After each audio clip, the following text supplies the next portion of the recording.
got to stand up strong, face the truth about themselves, to understand what went wrong. I know we can find a way. I know we can find a way. I know we can find a way to stand up, stand up, stand up.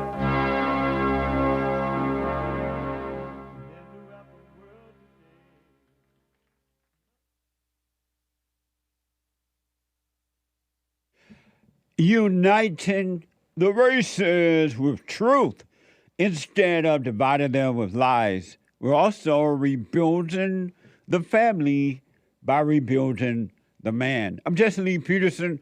Welcome to the show. Good morning. Hi, y'all. It's amazing. You can get involved by calling 888-7753-773, 888-77-JESSE, JESSE. And if you want to, there are a couple lines open. You want to jump in there. A lot of people say, I've been trying to get through. I have so many questions. But the lines are always busy. You can jump in there right now. There are a couple lines open. We have every way that you can watch and support the show listed on JesseLeePeterson.com/show. JesseLeePeterson.com/show. And if you're like busy, because a lot of people, they got to go to work, they're working out, they're doing this and doing that. So you don't have time to sit and watch it. You do podcasts. But you could be listening to the show no matter what you're doing, who you are or where you are. We are here Monday through Friday, and we are heard around the world by everybody and their mama. So you could be listening to the show on your iPhone or iPad by calling the listen line at 641-793-1500. That's 641-793-1500. And social media. Follow us on social media. Social media. Like, follow, ring the bell. Y'all know better than I exactly what to do. Subscribe. And my last week biblical question we dealt with in the fellowship yesterday. And why does God allow the devil to attack you?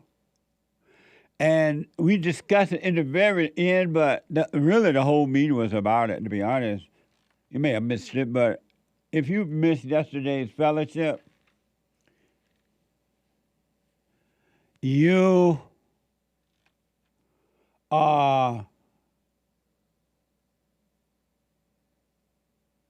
can podcast.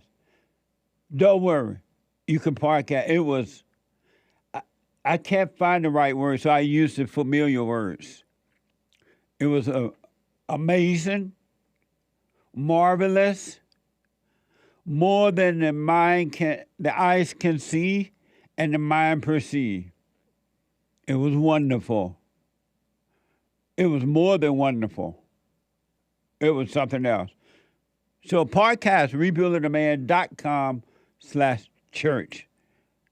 rebuildingtheman.com/church. And do you have a new biblical question, Hussar? You don't have it yet. So last week biblical was, why does God allow the devil to attack you? And in the end, I said that he doesn't allow it, because the devil is not attacking you. The devil is attacking the devil. And because you are one-minded with the devil, you think that you're being attacked. You have identified with the devil. The devil cannot attack you. And yes, he lives in human beings. He lives in human beings. And because that's where the devil dwells, in human nature. And I got to tell you, human beings are pure evil, filled with evil spirits, all in the name of Jesus. All in the name of Jesus. And but you think that you're being attacked. You really do, because the devil is a liar and he deceives you. And you have identified with the devil calling it you. And it's interesting, though. You can learn this intellectually, but that's all you ever get. You'll be stuck. And 1,000 years go by, you'll be stuck in the intellect saying the same thing over and over again. Never getting beyond it. So watch the devil. The devil is intellectual. You notice how the more intellectual you are, the evil you are, the worse you are. And this year we were wanting for nothing, right? It's the theme of the fellowship. And yesterday we talked about being possessed with evil spirits. And every human being on this side of heaven is possessed with evil spirits. You're possessed and don't know it, because you're calling evil good and good evil. You don't know it. And some people are waking up to it. Most are not. Most would never wake up to it. But every human being, including Jesse Peterson, is possessed. And the sooner you see it, the sooner you will start to overcome it. Seeing it will change it. Confessing it within will change it. Because if you see it, you're going to confess it. And that's what it means to confess your sin. You're angry. And you have fear. And study the Bible ain't going to do it. Quote scriptures ain't going to do it. You need your heart change from anger to love. I don't care what anyone says. And it's up to you. You could believe the lie that anger is not evil. Anger is evil. Anger is evil. You have a yes, Hassan, a new biblical question? I have a brand new biblical question I think I'm working with. I may change it, so that might be why they didn't put it in yet. Oh, okay. Thank you. It has to be done yet. It hasn't been done yet. I'll announce it later as we move forward. No big deal. So it's Monday. And as you know, every Monday we take all calls, but when the ladies call in, we take their calls first because it's Female Monday.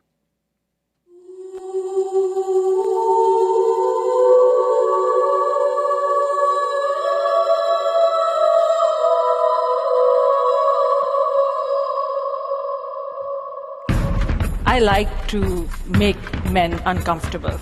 All my life I had to fight. Let women take over. Some of us believe that women are getting paid less than men. I proudly say I'm a feminist. Thank you. would too. Deep in their soul, they want to be home with those babies. We've been lied to for so long. Every human soul, except for those who have sold their soul over to the devil, yearn for the Father. Salvation is about yearning for the Father. It's amazing. What is salvation about? Oh, it's about getting saved, they say. It's about a return to the Father. There will come a day when I will return the children to the fathers and the fathers to the children. Why do you think that evil people of all races, male and females, work overtime to keep the children from the Father? Who do you think is behind that? Evil spirits. Because Satan and his little demons hate the head, the light of the world, salt of the earth, which are men. Hate it. Hate men. And they dare the children to grow up close to the father. And they put the mother at work overtime. Put her at work. As soon as that baby pop out the womb, they put the mother to work overtime day and night to make sure that child doesn't grow up close to the father. By telling her, you're the mama, you had this baby, you made this baby, what for you never be no baby. All lies. It's a spiritual battle. A warfare between good and evil, right versus wrong. And I know good, whomever believes that people, human beings, are basically good is a blind. You're blind. You're evil yourself and cannot see. The one thing you can bank on, you can take this to the bank. Human beings are not good. Show me a good human being and I'll eat my hat. If I had one.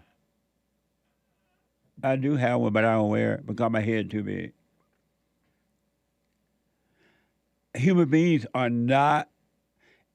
Wait until you see how no good you are as an individual, pretending to be good while scheming and lying and plotting and planning and pretending and getting your thrills. You work overtime for a thrill. Be nice for a thrill.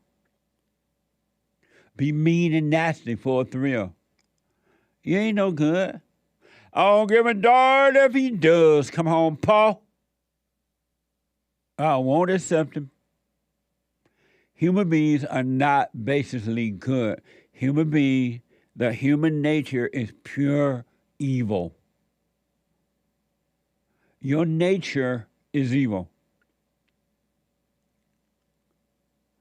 And there are whole articles that talk about it. Oh, human nature is basically good. They're lying to you. Another lie out of the pit of hell. From CNN. This is from CNN. Breaking news alert. People are inherently good and nonviolent. That is a bald-faced lie. People are inherently good and nonviolent.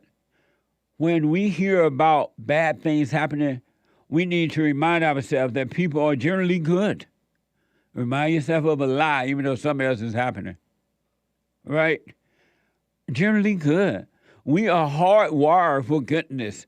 Watch this compilation of lies. There's just people that they're not good people. They weren't raised well. Are people good? Some No. people, in moments. Yeah. What do you mean? In moments. When you say that? I don't know. Like my mom and I, we argue about this a lot. Yeah. She's like, she thinks people are inherently good. I do believe that all people are born good, and they're just shaped by their experiences as they grow up and their backgrounds and their environments. Not true. I think that people are basically good, as long as, I think that at their very core, I think people want things to go well in the world. Can't even tell a lie. Want themselves to be happy and want, when possible, others to be happy. I think. But I believe, like, at the core, everyone's good. So we both agree that we think basically people are good. Everyone sins a little, but most people are good by nature.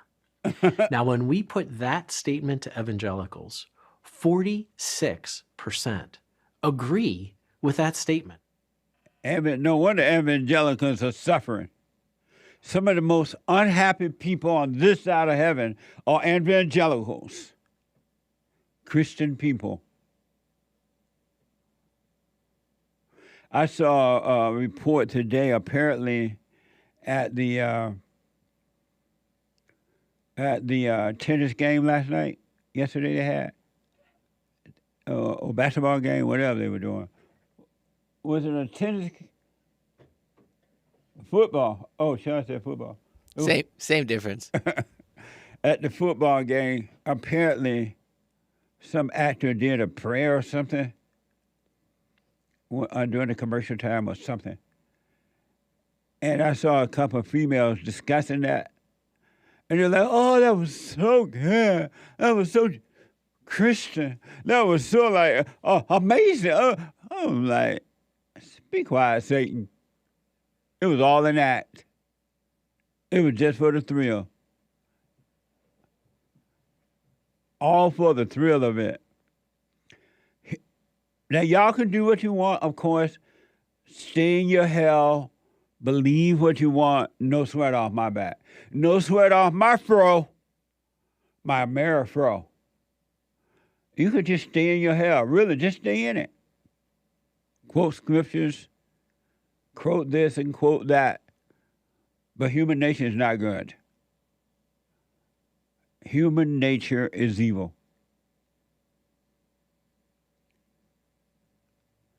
Human nature is evil. I would tell my producer, Sean, this morning, we were going over the show, and we were talking about all the crime and things that's happening. And I said to him, it's amazing that you take away the police, you take away bail bond, you unleash the people with the law of the land, and they go totally insane, robbing and stealing and killing and raping and murdering and terror threats and all kinds of stuff, because they are no longer contained by the law of the land. They are not contained by the Spirit of the Father within, the law within. And so you need the law of the land to contain the children of the lie, of the devil. But you take those laws away, they go nuts. Look what's happening. Defund the police, take the police away, no bail bond, let them out of jail. And crime is happening on every level.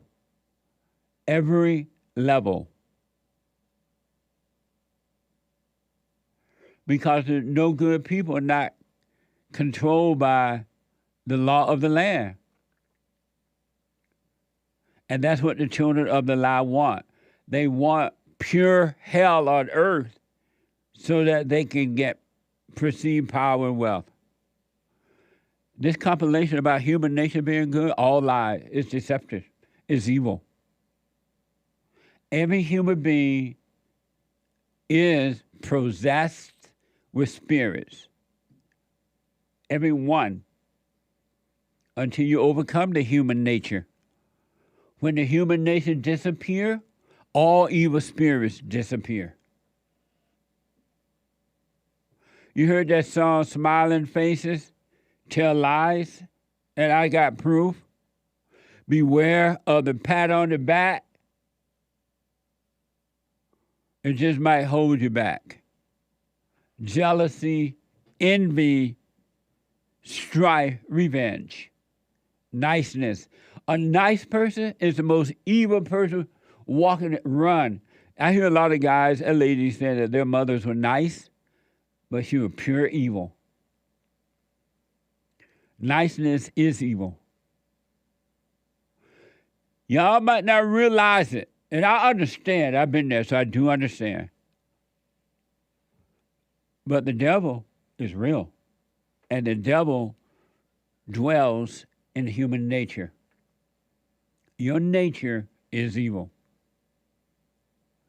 And that's why God will give you a brand new nature.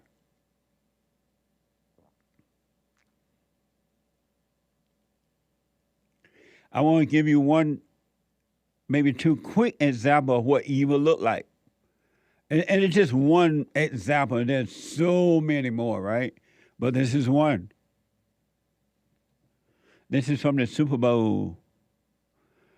According to Fox, Lift Every Voice and Sing, known as the Black National Anthem, was performed ahead of the Super Bowl 58.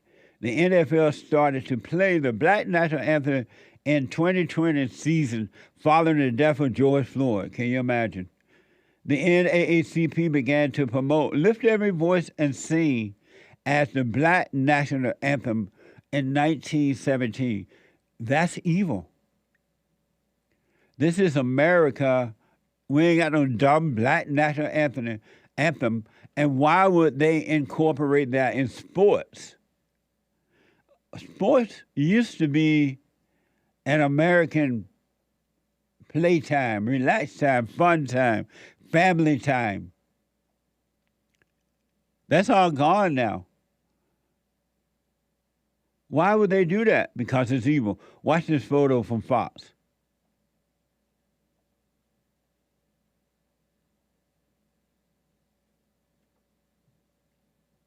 That's evil.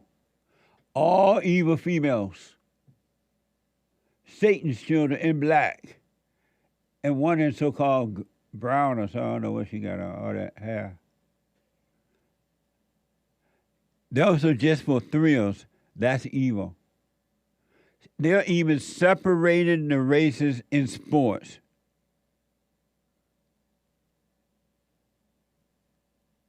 That's evil. Y'all might...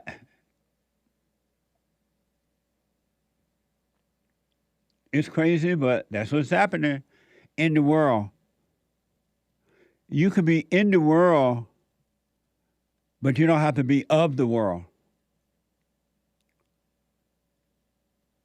Really. But you must overcome the human nature. You got to overcome human nature. Satan dwells in human nature. And you identify with it, so it's your nature. And your nature is evil.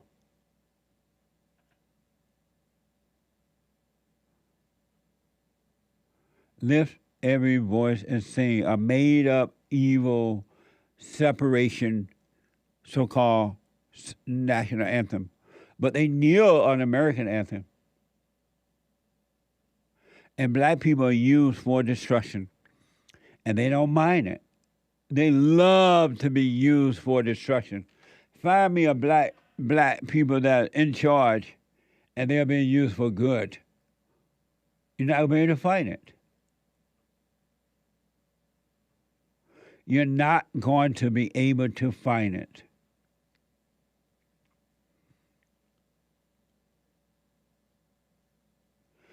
One other thing, then I'll take your calls and super chats. Yesterday, during just before the fellowship, they were talking about, the guys around here were talking about the ticket prices and things like that for this Super Bowl thing, and how they were in the thousands of dollars. And I heard that, I'm like, what happened? They turned it into a total money-making thing now.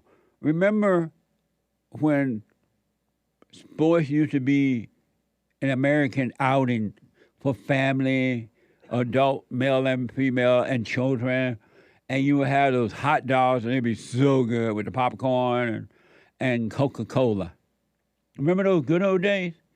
And it was not, you can take the whole family and still have popcorn and hot dogs and blah, blah, blah. That's over now. And I was like a little surprised to hear it because I would pay a lot of attention to sports. When I was in high school, I ran track and field.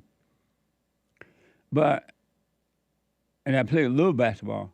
But I didn't know it had gone out of control at thousands of dollars, where now you got to have some money to go see a dumb football game. Some stupid people run up and down the court after a ball, feeling good.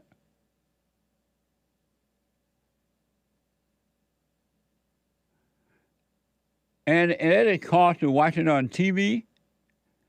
I was talking to a family member yesterday, and he was watching it on his TV. It was $100 and something. What the? But yet the people go along with it, all for the thrill of it. Got to have that thrill. No matter how much it costs to have that thrill, you got to have it rather than overcoming it.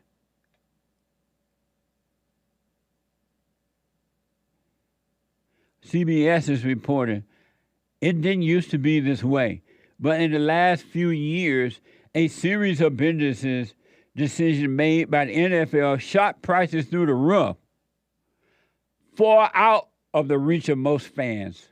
Watch this compilation. The excitement for Super Bowl 58 is through the roof, but for many fans, the dream of attending the biggest sporting event in the country is quickly becoming out of reach. Last I checked StubHub's website, prices for Super Bowl 58 tickets started at $5,000 and soared to more than $100,000. I mean, the average cost I found on one ticket website was nearly $10,000. What? $4,000, $6,000, $12,000, man. You know, hey, somebody won the lottery. I didn't. Watch it on TV. Watch it on TV. You're going to either pay your bills or you're going to go to the game. What do you think you're going to do? And a lot of fans also believe Taylor Swift, have you ever heard of her, has something to do with it. Taylor Swift? What the? That's amazing to me in America. And the people go along with it. You don't have to watch it. But you do because you need the thrill. So pay $100 on TV. Stay home instead of going out to watch it. And nowadays, things are so bad out there, you're scared to go out. You may get shot or robbed or carjacked. I want my country back. That's amazing that a dumb football game costs that much money. And the people pack it out. Everything is about money now. Wars are about money and power. Everything is about the so-called racist thing. Racism, which is not true. White supremacy, which is not true, which are not true. It's about race. It's about money. That's why they get all these. When they say racism, now we got to have some black people to come in and teach diversity. And they come in and charge you an arm and a leg to destroy your business. And you pay it. Tell me human nature is not evil. Tell me human nature is not evil.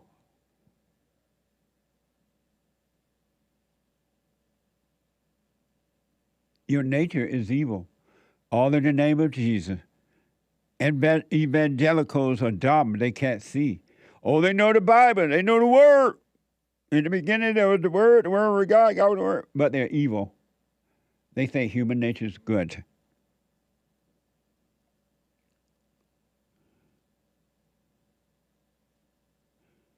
According to the USSun.com,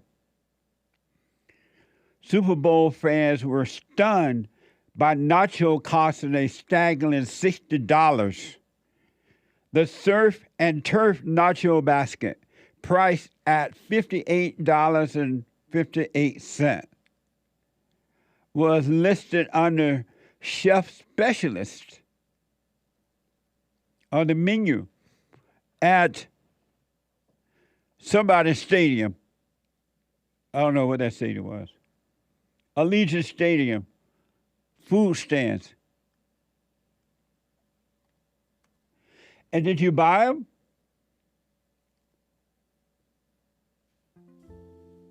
(888-77-53773). A quick break. Your phone calls and super chats coming up. Back in a moment.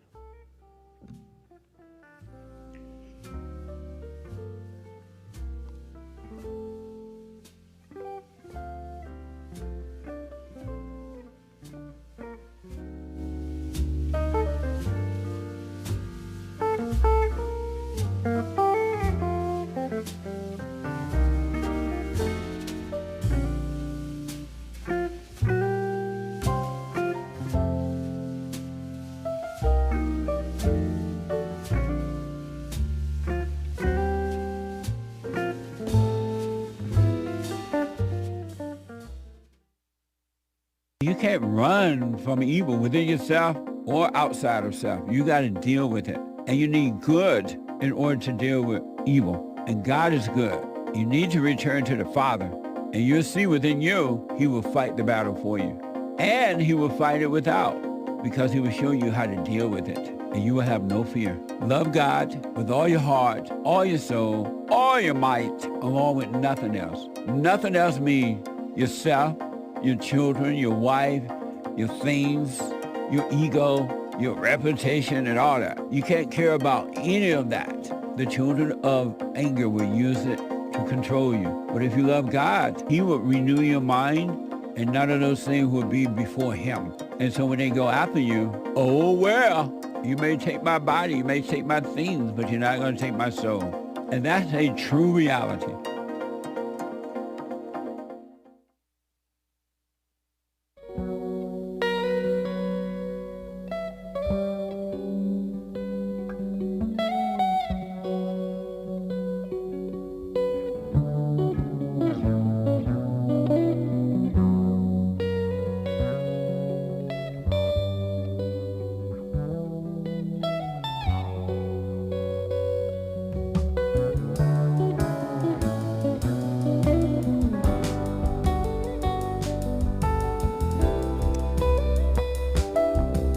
This is the Jesse Lee Peterson Show. Hake filling in for a few minutes here, getting stuff prepared for you. We have a great show coming up. It's Female Monday. I am wearing my JLP t-shirt that you can check out by going to rebuildingtheman.com/stores, rebuildingtheman.com/stores. It says, all thoughts are all lies all the time. Designed by our own American anchor, baby. You can go to rebuildingtheman.com/stores, and this one is from the, I believe, Society 6 page, or else the other one, a newer one that's called Spread Shop or Spreadshirt. But you can find all the info, rebuildingtheman.com/stores. And that's where you can get JLP's books. Jesse Lee Peterson's books include From Rage to Responsibility. That's where he writes about how it was his first book. Writes about his story and the issues facing Black Americans to this day. And it's only gotten worse, really. The crime has come and gone, gone up and down, but the evil has just grown out of control. He also wrote Scam, How the Black Leadership Exploits Black America, about Jesse Jackson, Louis Farrakhan, Maxine Waters, Al Sharpton, and many others. And they've been replaced by younger, more radical, even worse people, more shameless.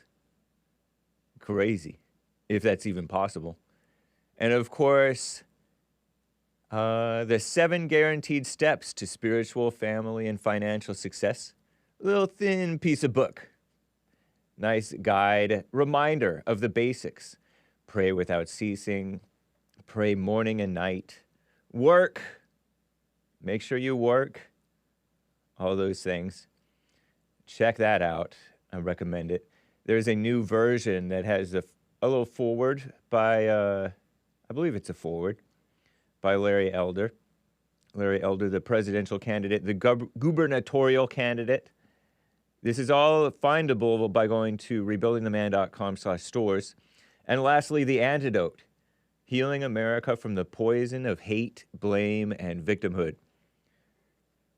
And that goes into Trayvon Martin, Michael Brown, these phony martyrs from the fake Black Lives Matter so-called movement. It talks about their personal lives from a young age. What happened to them, what messed them up, why they were angry, why they got themselves into the trouble and the death that they brought upon themselves. Talks about Obama's childhood, even that one guy, Marshall Mathers, what's his name? Eminem. O.J. Simpson, oh my gosh. Muhammad Ali, Malcolm X, Louis Farrakhan again. His mother tried to abort him with a coat hanger. No wonder he's so angry, and he never forgave. So check out all those books, rebuildingtheman.com/stores, or you can call the Bond office. You can call right now and leave a message, or you can call during office hours, Monday through Friday, 9 to 4 Pacific. 888 No. 1-800-411-BOND. 1-800-411-2663. Anyway, the lines are full, guys. Let's get right back to the Jesse Lee Peterson Show.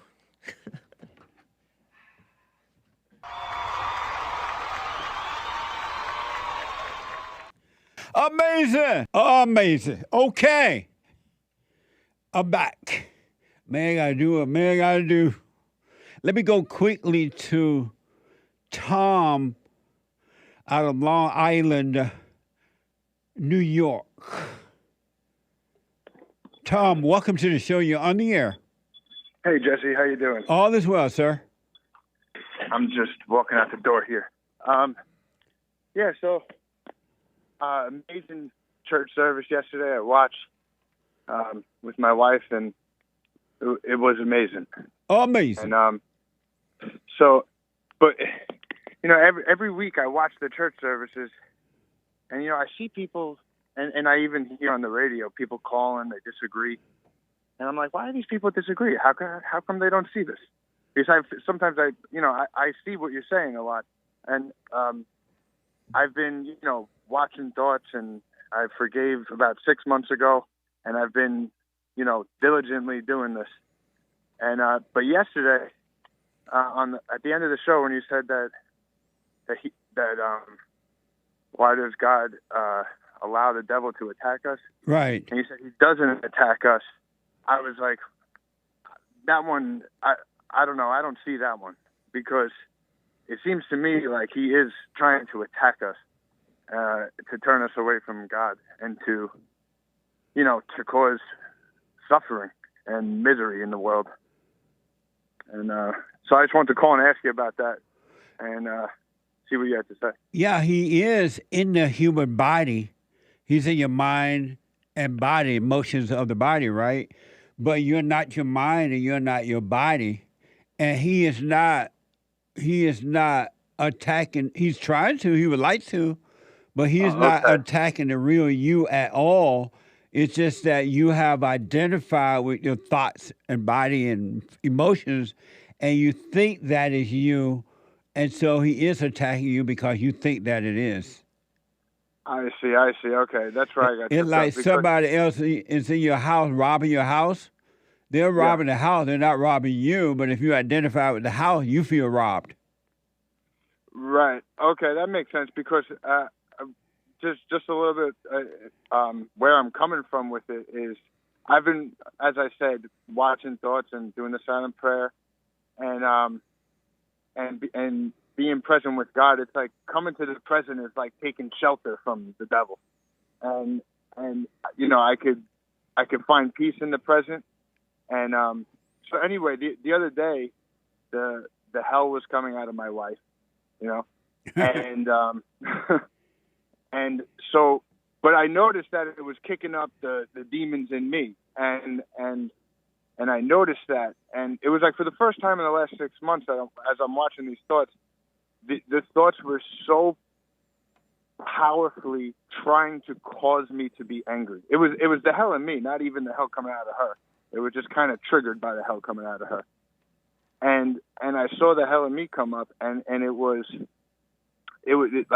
just seemed that like they were more powerful than I'd ever seen them before. And I was like, I just knew, I'm like, this is real. This is trying to hurt.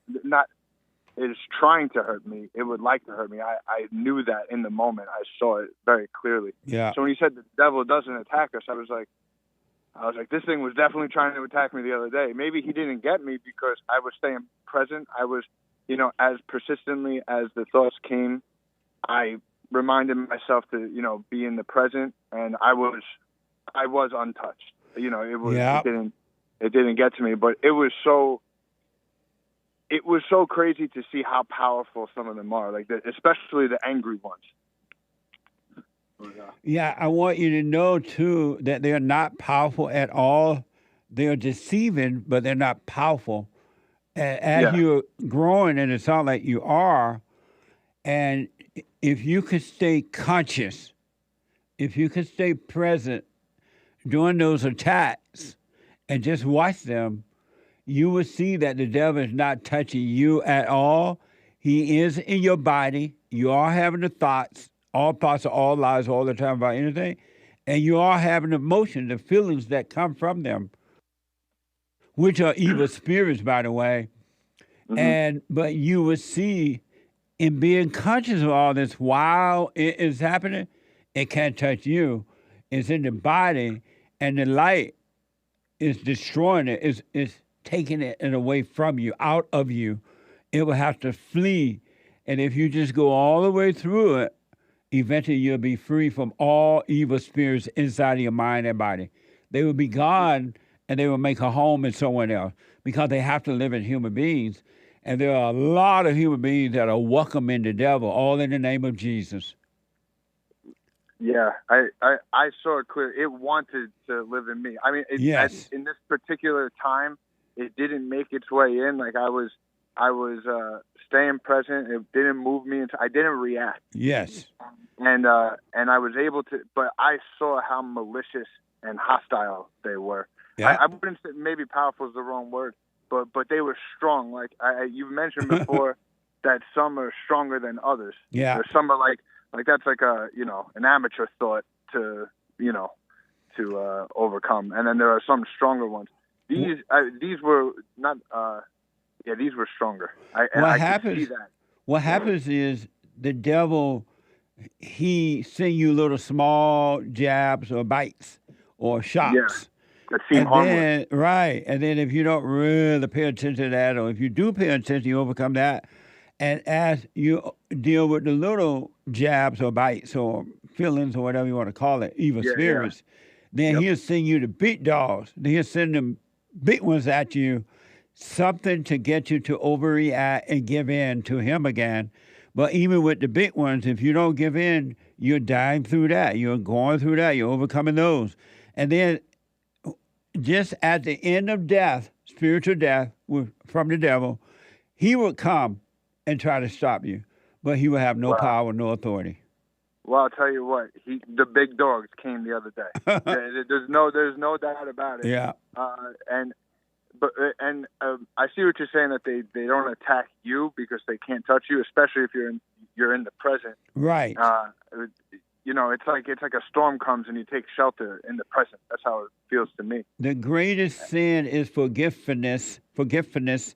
That's why you must practice staying present at all times and not in your head thinking about the past or the future. Or eternal life is right here, right now, all the time. And so if you can stay in eternal life rather than time, you'll be protected. You'll be shielded from evil, not only inside you, but outside of you, inside of others. So you're saying eventually he will come himself. So I look forward to meeting him. Well, be ready. I'm doing my best. Well, stay with the Tom. And you're doing the prayer every morning, every night?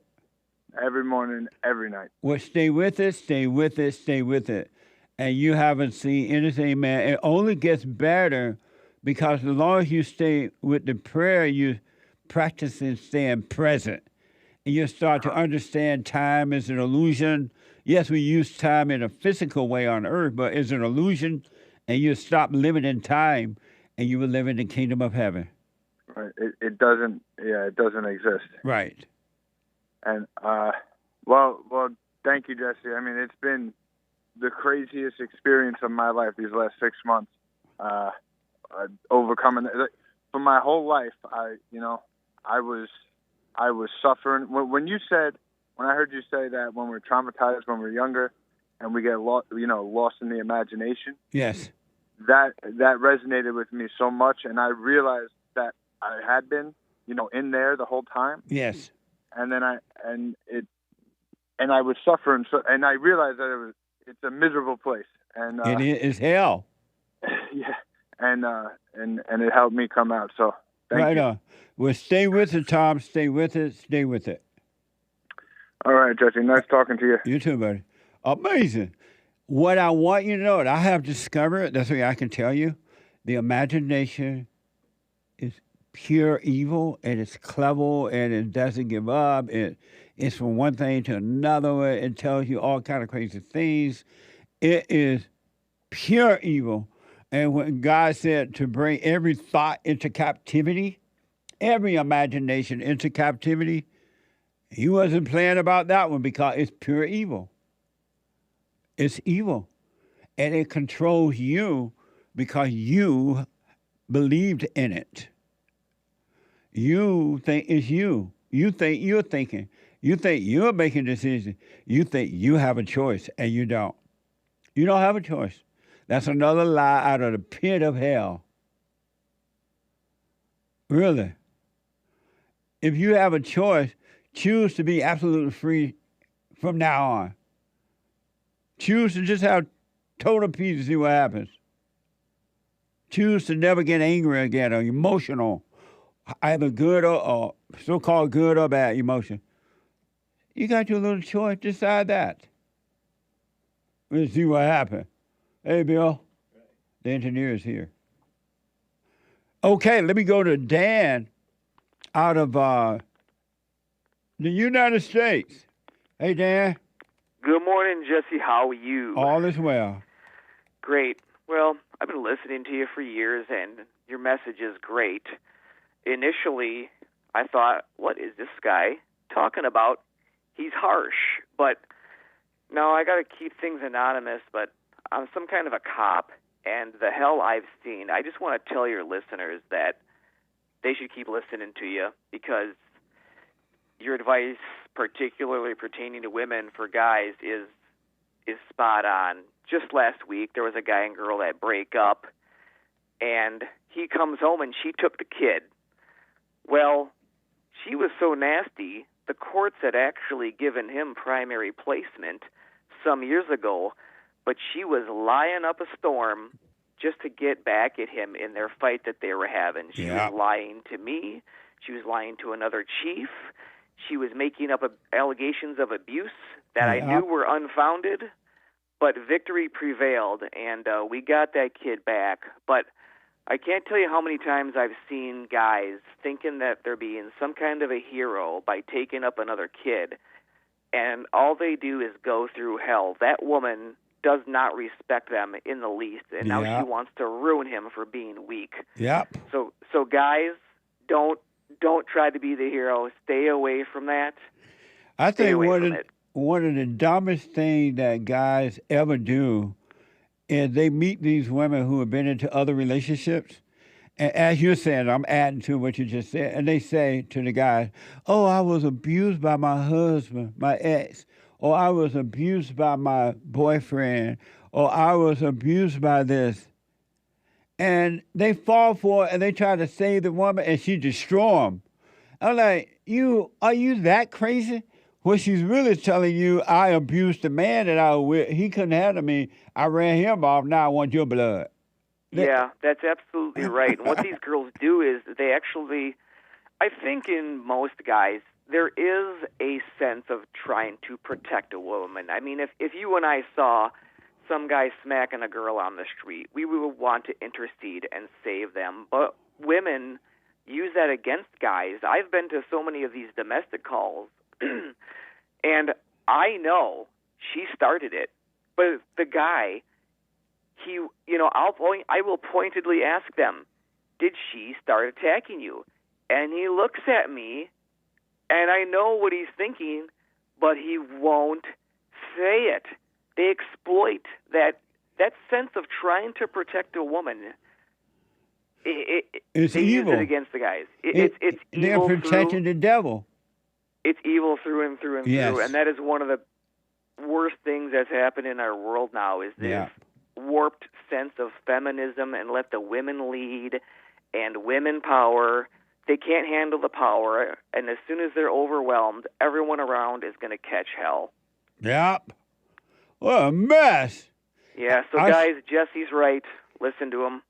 I thank you for doing that, man, and stay with us, because you guys are dealing with pure evil in your work, pure evil all the time. I caught some hell because one of my bosses was wondering why, because this girl called in to complain about me. and of course, I got to get talked to, but I'm like, she's wicked, lying, and she's mad she's getting caught. Yeah. I was vindicated in the end. Right on. But still, it was a hell of a valiant battle, but worth it. That's right. Well, stay with it. Fight the battle with the light, and you can't go wrong. Thank you, Dan. Amazing call. I appreciate it. I shall. Thank you. Have a great day, man. All right, buddy. Amazing. I'm telling you, you're evil, and you're dealing with evil spirits. Every human being, there's not the Pope Mama, the Pope Daddy, the pastor, the preacher, the teacher, the psychiatrist, psychologist, the reverend, the iron worker, the bar worker, the mother cooker, every human being. That's why God said you must be born again, and I will give you a new nature. Your nature is evil. But he can't do it until you see that you are evil, until you can admit, you see it and admit it, the light comes on and it will destroy the darkness. It really will. But you got to forgive. You got to see that you have hatred in your heart. You're angry. You judge. You're insecure. You have fear. You're revengeful. You're jealous. You're this and that. Then the light will come on. Go and forgive your mama. Every human being on this side of heaven must forgive their mothers and return to their fathers. Forgive your fathers. You can't leave. You're not going to get it if you don't forgive your mama, because the hell come through mama and grandma. Super chat. Super chats. Over on buymeacoffee.com. Thank you. Amazing shirt. Yes. The Anchor Baby designed that. All thoughts are all lies all the time. I like the color for that. Yeah. I asked for that a couple months ago. Never did get it. What the? Not that color. I got black. I never did get that color. Somebody must be remiss. Something. Some around there Come somewhere. on, man. Amazing. Cody from OR bought a coffee saying, I think, this is in reference to last week's biblical question. What last week's biblical question was? Why does God allow the devil to attack Yeah, why you? does God allow the devil to attack you? I think God allows the devil to attack me because he is my father. A father cannot live for their children, only give them the tools to go through life. What? And he also said... What? How come he said God is my father? Uh-huh. A father cannot live for their children, only give them the tools to go through life. That's why he lets the devil attack him. That doesn't make sense. We'll take it up with Cody from OR. Oh, Cody, I just don't understand it, Cody. That's why. I'm black and slow. You may be making sense, but it doesn't make sense. He gave another coffee saying, I'd like to hear your thoughts on if we receive physical gifts from God. If you can, Cody, that first statement, if you can clear it up for me, let me know. If you see what? If we receive physical gifts from God. I don't know what that is. Like a car, a house. Strength, all wrapped up in a nice bow. Skills. Stuff like that. I don't understand that. It may be another good question. Okay. Reword it, Cody. Cody, right? And we'll read the rest of your super chats later. Yeah, thank you. We got 2 more hours to go. When I come back, I'm going to move calls. And now, I totally disagree with the way things are going, but you can't be angry because that's what the enemy wants. He wants to control you. They do things to make you mad so they can control you. It's like being married. And the wife would do things to make you mad, or she'll do things to make you feel good. And men do that to women too when they want something from the woman, especially sex. They'll make her feel good or they'll make her angry. And the woman's gonna have to say, you don't want to be angry. You want to speak up. You want to disagree with what's going on. It's wrong, but do not be angry. Then you won't have fear. You won't have doubt. You won't have worries. You'll be able to see, but you got to stay away from anger. That's why you must forgive your mothers and your fathers so that you can overcome the spirit of anger. It's a spirit and it's wicked. Nothing good in anger because it has no love, folks. You need love to defeat evil. And love is not a weakness. It's a strength. It's from God. It's His nature.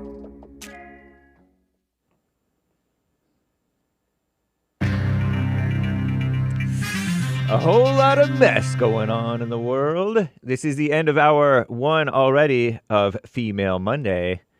Hour 1, Monday, February 12th, AD 2024. The lines are full, guys. JLP will be right back to your calls. But first, Hake news, not fake news. Storms coming in. Commie Nonsense Network CNN reports a strengthening storm will traverse through the Northeast this week and unload heavy snow across a large swath of the United States. The National Weather Service has warned that travel could be very difficult to impossible in some cities. That's the Northeast this week, as the South also faces excessive rainfall. So a shout out to the Northeast and the beautiful South. We're pulling for you. Stay safe, stay dry. And Commie Nonsense Network, CNN, and the far-left female run outlet, The Skim, report that the Kansas City Chiefs, unfortunately, won the Super Bowl. LVIII, which is 58, I think, right? Got the Vince Lombardi trophy by just this much.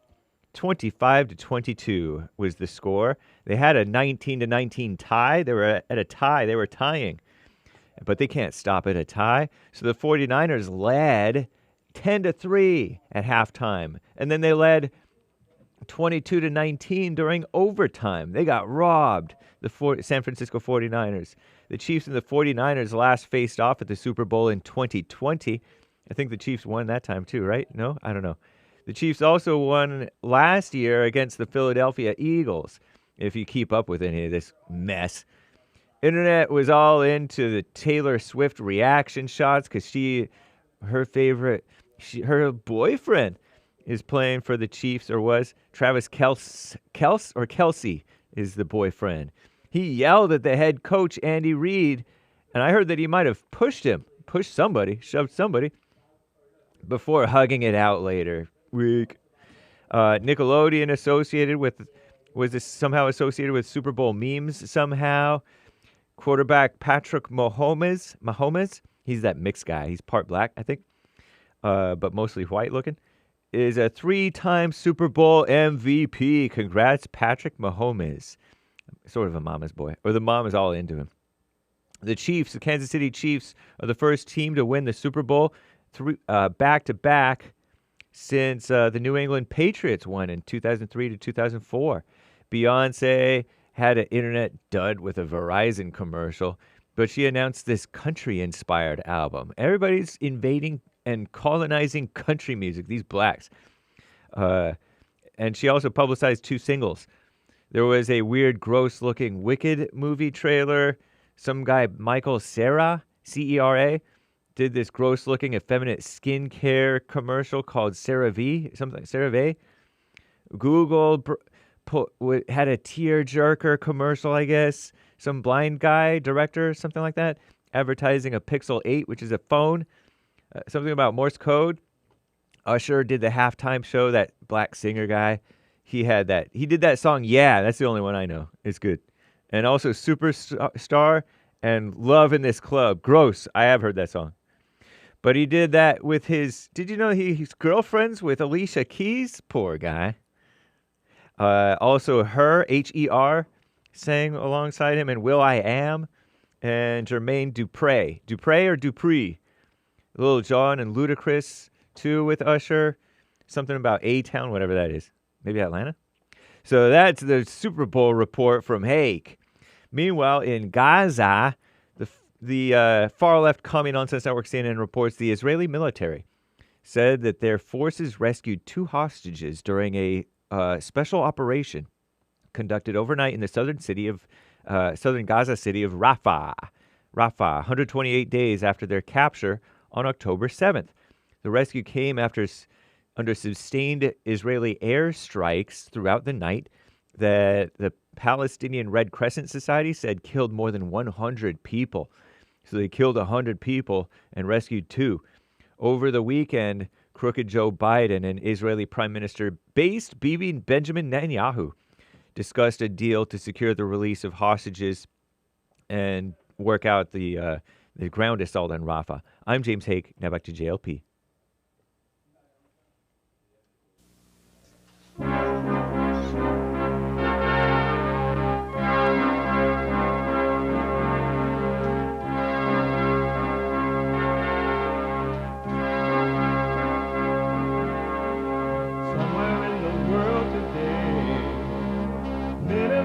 stand up strong, face the truth about themselves, to understand what went wrong. I know we can find a way.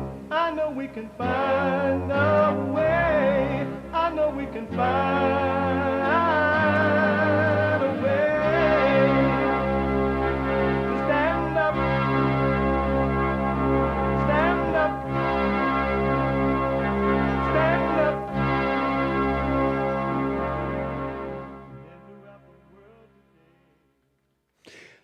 Uniting the races with truth instead of dividing them with lies. We also are rebuilding the family by rebuilding the man. I'm Jesse Lee Peterson. Welcome to the second hour of the show already. You can get involved by calling 888-7753-773. 888-77-JESSE. Jesse. Jesse. The brand new biblical question for this week. And it's a doozy. And again, it's to encourage you to start thinking for yourself. Brand new biblical question. What is your personality? What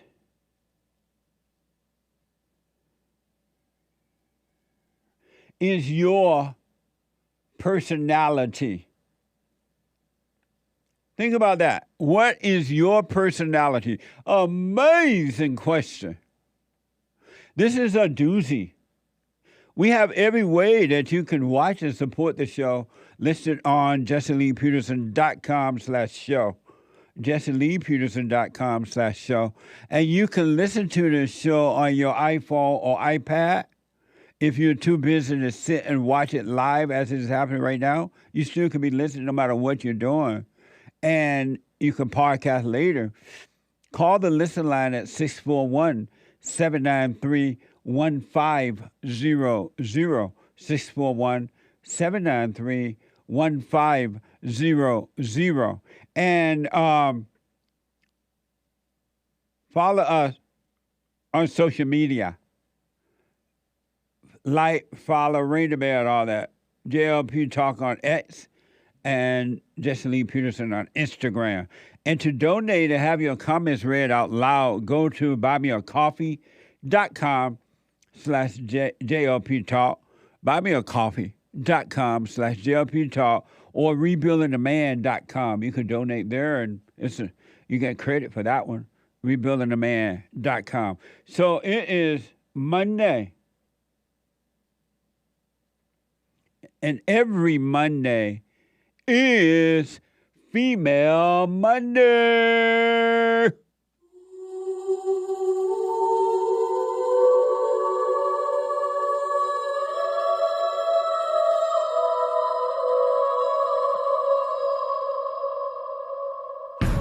I like to make men uncomfortable.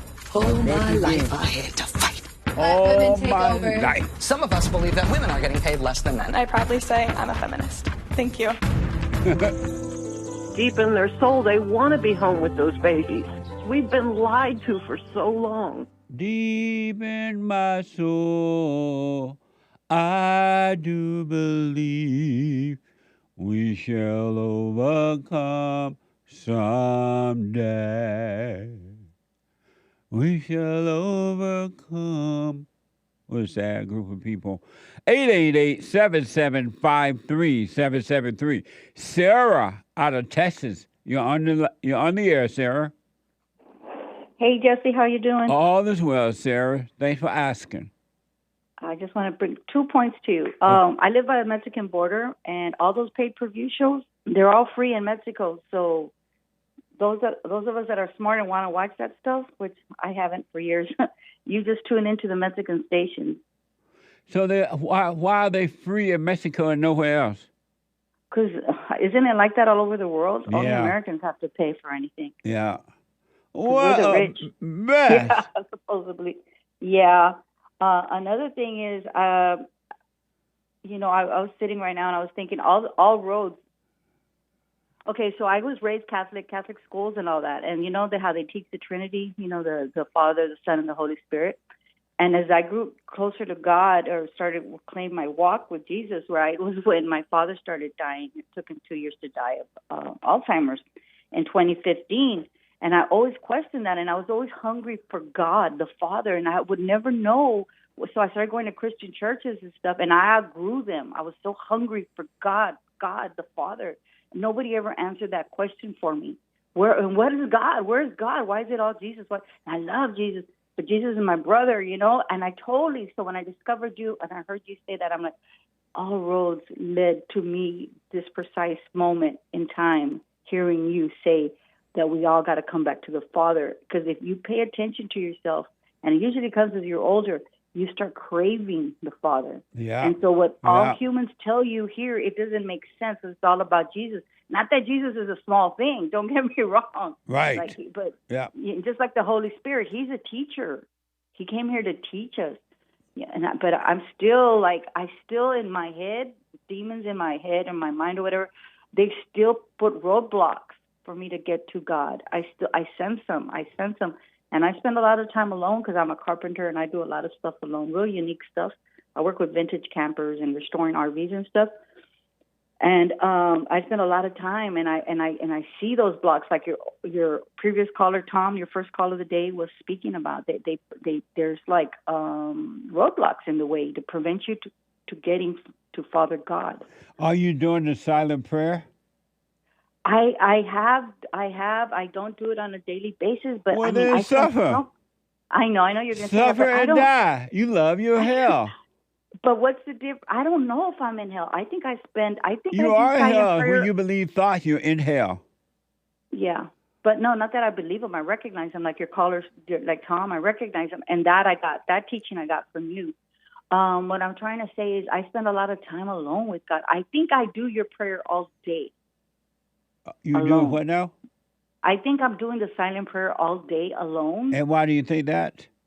Because I have done jobs, like I do outdoor kitchens. No, why do you think that you do silent prayer? Because let me tell you, because I do jobs. I've done jobs where I walk away and come. Let me tell you why. Let me tell you why. I've done jobs, carpentry work. I'm in it all day. I leave the day. I come back a day or two, whatever, to finish the job. I don't even remember doing it. Oh. I don't, you know what I mean? And why don't you remember doing it? In my prayers, I'm always, because I think it's God helping me. And I work 99% alone, and I've done some feats, and I've always asked, Jesus, come here, Jesus, help me with this or whatever. And when I step away and come back, and I don't remember how I did that, I think I'm actually in that realm. Oh. In that, what people call realm. I mean, does that make sense to you at all? Not really. I wish it did, but it doesn't. All you have to do is be present. You be aware of yourself doing your work. You be aware of yourself doing it. You need to be present and not. Well, I am present because I've never gotten hurt or anything. Okay. Well, if it's working, okay, I don't quite understand it, but if it's working. I'm a carpenter, like Jesus was a carpenter. Oh, gee. Deep, right? I would recommend that you do the silent prayer and be aware of what's happening on the inside of you, the spirits that's trying to overtake you, because it's the awareness of them that will take them away from you, that will force them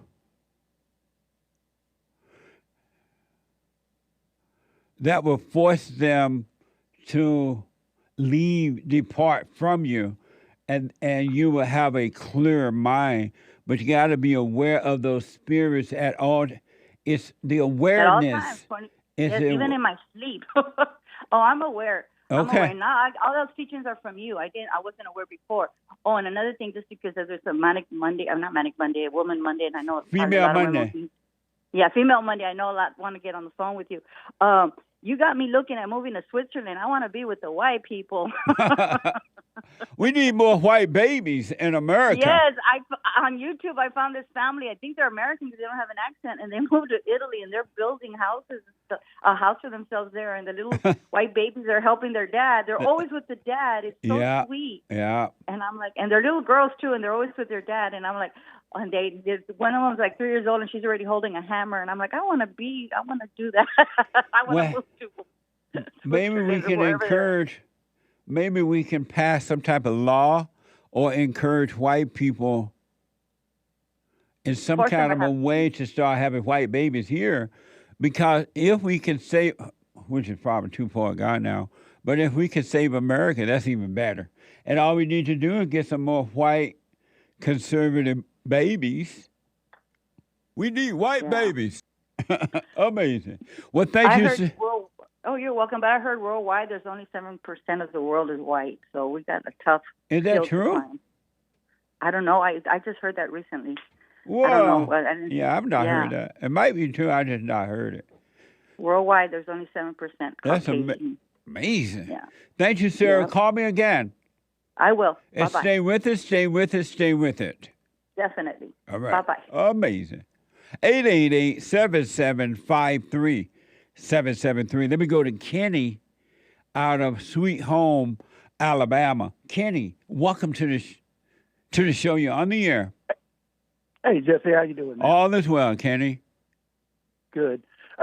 Look, I just wanted to, I was watching InfoWars, and I know y'all are fans of all those, and I was watching a video on the 7th of February, and they were showing a SWAT team of women, and they were running out of they were like running to this obstacle course, and they're all hype about running to it, and then they get on this swinging bar, and only one makes it, and the rest of them are backed up. And it looks like Larry, Moe, and Curly. It is the most hilarious thing I've ever seen in my life. You've got to see that. All right, I'll check it out. What? I've seen things like that before. I've seen things like that before where the women just can't make it, and so they have to lower the standard in order to do it. Yes, sir. I thought it was hilarious. Yeah. Also, I know you were from the area, Phoenix City, Columbus. You've at least been there, correct? Yes, I'm down by Tuskegee, Eufaula, Montgomery, around those areas. Oh, okay. I was wondering if you ever remembered, I know not to ask you if you remembered anything, but there was a restaurant called Shakey's Pizza. Do you remember that? No, I just remember there used to be an old lady that played the piano, and it looked like a saloon, and it was so old school. Yeah. I remember Kinfolk's Corner, and it was like old school too. It was like almost like the cowboy days right there in Columbus. Yes. Amazing. But look, I wanted to add to the biblical question, and I heard, I've heard Job all week, but to me it's amazing that nobody reads Genesis, like the very first chapter of the Bible. And I want to ask you and see what you think of this. God gave man dominion over the earth. Right. And I keep thinking Adam and Eve, they got tempted right there in the garden and by the devil. And God was Adam didn't get it, Eve did. Right. Well, Eve fell, Adam jumped. Right. Well, Eve fell for Satan, and Adam fell for Eve. Right. Man, I'm in 100% agreement. I've been watching for you a long time, man. I want to appreciate everything you've done. But anyway, what I said is, and this is kind of what I thought in my head, and I want you to see what you think of this, is if God gave dominion over man in this atmosphere on this earth, why would he intervene if he made that a law that man had dominion? If God intervened, wouldn't that be going back on his word? I'm asking. I don't know what you mean by intervene. Like keep them from the devil from tempting them, or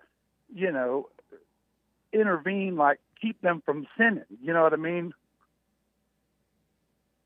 Stop him from trying to tempt Adam and Eve. Oh, why would God try to stop the devil? Why didn't God, or why would God stop them from tempting Adam and Eve? Right, because I think it's because God gave man dominion over this earth. And if he did step into the way, wouldn't that be kind of going back on his word? But how did God step? I don't quite understand. I want to respond to the question, but I don't understand it. He didn't James, you understand the intervene, is question? what I'm saying. Your question is why does God allow the devil to attack you? Last week's biblical Because question I is, think, why does God Go ahead. allow the devil to attack you? yes. Now, I agree with what you said. I heard what you said on Sunday in the overcoming, you're not you, and all the thoughts. I understand all that. But it's just added to it is, in Genesis, God gave man dominion over the earth. So it's man's job to overcome things and overcome himself, because if God would intervene and stop the attack from the devil, wouldn't that be going back on his word because he gave man dominion over earth? That's my question. Man, in all honesty, Ken, I just don't understand the question. Oh, okay. Well, no worries, man. It It's may kinda be deep. so deep, and I'm black and slow, and I'm not saying that it's a bad question. I just don't understand it. I'm black and That's fine, slow. man. It's all good. Thank Now, you. one more thing. I live in Columbus, Phoenix City area, and I asked my grandfather many, many years ago, I said, what does if the good Lord willing and the creek don't rise mean? Because I never understood why if a creek rose, what's that going to do to you? It's just a And he saying. told me, Oh, go ahead. because of this area, there was the Creek Indians. And the Creek Indians would rise against them. That's what he told me. What do you think about that? I don't know. I've not heard that before. That might be the beginning of it. But I always thought of it as they're letting God's will be done. If God's will be done, let's say, are you going to be at the party tomorrow? If the Lord is willing and the creek don't rise. So I just thought it meant, in short, if whatever God's will is, let it be done. But I don't Right. know where the creek don't rise thing come from. I heard it all my life. So maybe it did start with that. I don't know. Yeah, I was just seeing what you thought. Thank Right you on. for calling me. I want to just mention that. Well, I appreciate your call, Ken. Forgiving my mother was the craziest thing I've ever had to do in my life. It was World War III, and it was just unbelievably just bloody. But the silent prayer every morning and every night is the most amazing thing I've ever went through, Yeah. and it just keeps getting better and better. Stay with it. Stay with it. You haven't seen anything, man. And just stay with it. Don't ever stop doing it. No matter what situation happens, don't ever stop being present. Forever and ever. Right on. Thank you, man. Thank you, buddy. Y'all have a great day. You too now. Amazing. 888-775-3773. David is a first-time caller out of Michigan. There's one line open. David, welcome to the show. You're on the air. Hey, Mr. Peterson, how you doing today? All is well, David. Great, great. So I watch your sermons on the Bond channel. Right. And the first one I ever watched, and I've just been hooked ever since, was What Ties You to Your Parents. And you said something, and I really wanted more to just know why. And you said that everyone hates their mothers. Yes. And I was taken aback by that. Like, I have a little feelings towards that, but I wouldn't say it's hate, but I just wanted to know what you meant by that. And if you can go a little further into that. When you say you have a little, and I will respond, but when you say you have a little feeling about it, what do you mean? Me and my mother, we don't have the best relationship, but I wouldn't call it hate. What would you call it? Like a little resentment, but I'm more in I'm forgiving in that, I'm in the process of forgiving that resentment that I have. Did you tell her? I'm trying to, but currently she cut me and my siblings off. But I try it pretty much every day. You try to what? Just try to speak with her and heal with her. What does that mean, heal with her? Just let her know how I'm feeling and what was going on, and also hear her and know what was going on with her. You shouldn't do that because you're communicating with the devil. She's the one that got you in the hell that you're in because you do hate her. Resentment, anger, and hatred, it's the same. They just changed the words down through the years. In the good old days when boys were boys and men were men, they used to call it what it was or what it is. It's hatred. Anyone that has hatred plays God. It separates you from God. So you resentment is the same as hatred. Anger is the same as hatred. And you gotta, instead of trying to be friends with her, You need to realize, just like that anger is controlling you now, you have her mindset and her emotions, which are all hell. She could not help herself. Her mother did it to her, just as your mother has done it to you.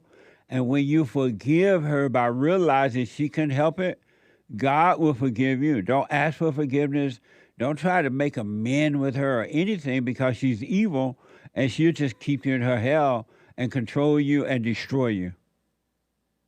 Okay, I do know that my grandmother did put her through some things, so I know that she is hurting in that way. But and also, she did the same thing to you that her mother did to her.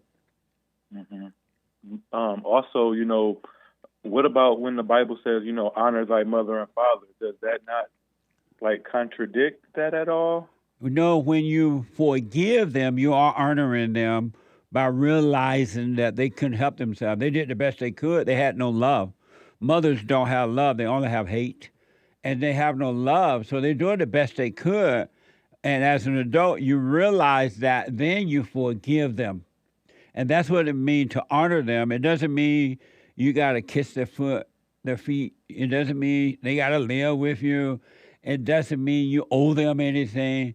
It doesn't mean you never grow up. It just means don't resent them. And how would I know for sure that, I have forgiven her?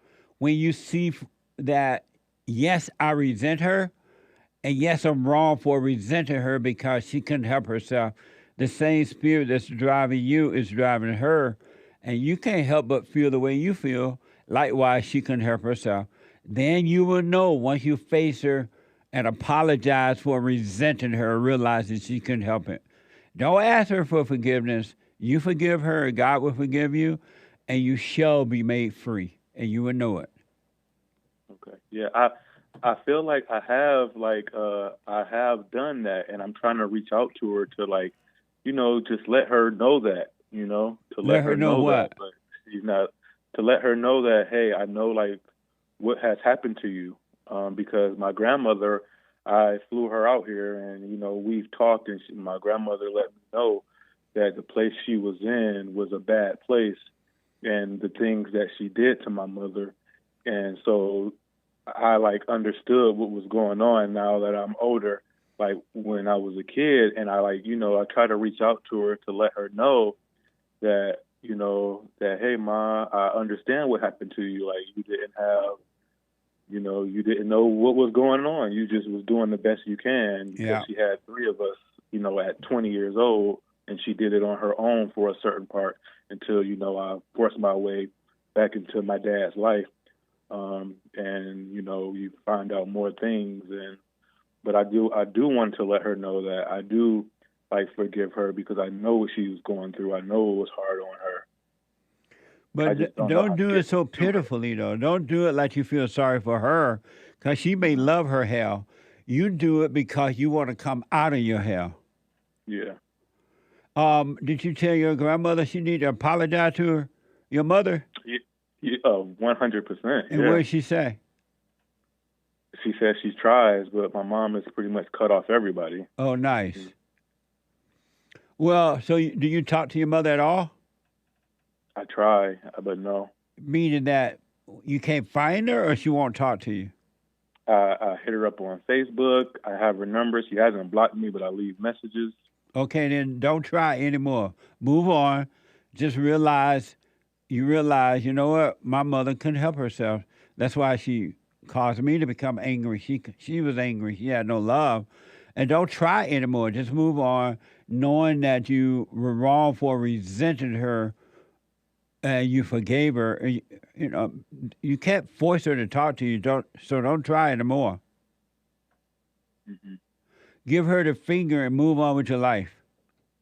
Okay. Are you married? No, I'm not. And so, I'm in the process. Of what? I'm courting right now. You're courting? Yeah, so I'm courting, and I've done it the wrong way, because she is with child, and we have talked about it's my child. I be throwing it, Jesse. I be throwing it. I understand, man. Is she working on herself? Yes, she is, and we work together. She's like, Has she forgiven her mother? Her and her mother has a great relationship, and we talk about this, and I believe so. Has she gone and forgiven her mother? I believe so.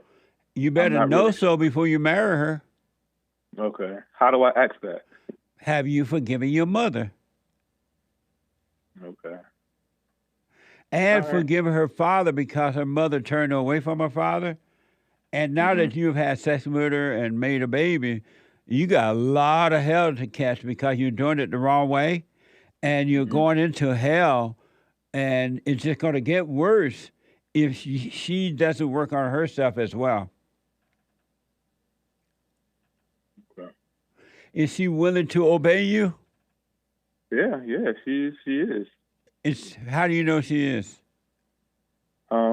Because I tell her, like certain things to do, and she's with it, Well, tell her to forgive her mother and forgive her father for not protecting her from her mother, and see if she would do that. Okay. All right, I will. And then don't have. So do you have a wedding date or anything? No, I don't have a wedding date. But I'm putting money together for our baby that's coming in June, and I have it in my mind, and I'm just getting, I'm just getting the stuff together, Are you living with her? No, but it's like I am, to tell you the truth. What do you mean? She's with me all the time. Oh. She's still at her parents' house. She does. Her parents, are married. They've been married for about 30 years now. And I'm 33. She's 23. Amazing. And nice age. Her parents have a great relationship. What? And her parents have a great relationship. Like I admire their relationship together and how their dynamic is. Are you doing it? Oh, let me tell you this, and then I'll tell you this, and I gotta move. Don't have sex with her until after you marry her again. Don't have any more sex, so you can see the hell in her.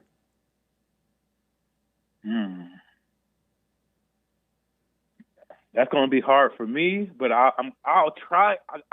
That's gonna be hard for me, Jesse. Why? Because I don't know. Maybe I got it in me to just, I don't know. I be doing it, Jesse. That's the best way I can put it. Because you're a sex addict. Yes, I am. And the reason you're a sex addict, you hate your mother, so you hate all women, and you're trying to get love from this woman, and sex is not love. When you're having sex, you're just having sex. You're not making love. It's just like a drug addict. You get a good thrill, and that thrill is gone, and then you want another thrill and another thrill. No different than a drug addict.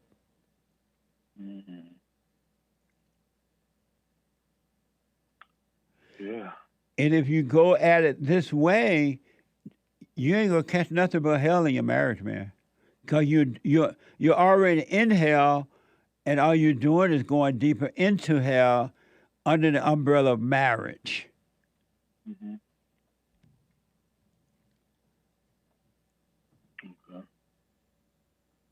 I understand that, Jesse, and like I believe it. I just don't want to. Be in hell. Well, then you got to work on overcoming hell, because as long as you're doing the sex thing and not doing the silent prayer, forgive your mother. Have you forgiven your father for not protecting you from your mother? Yes, I have. Are you doing the silent? You told your father? One more time. Did you tell your father? Did I tell my father? Yes, I did. Okay. Yes, I did. What? Tell him. Are you doing the silent prayer?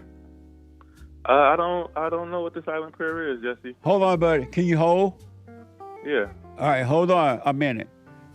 Quick break. Back in a moment.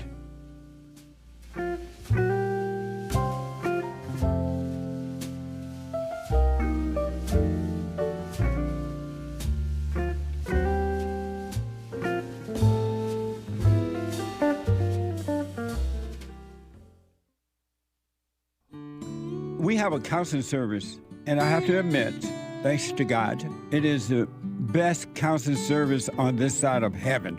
I counsel with men and women families, individuals around the world. Most people are unhappy, they're miserable, they have rough lives, they're depressed, suicidal, young and old, of all races. I understand, I know why, and I do understand it. Because exactly what's happening in me is happening with everybody outside of me, inside of them. And I've noticed that with those who really, really, really want to understand, they overcome it just like that, out of one counseling session.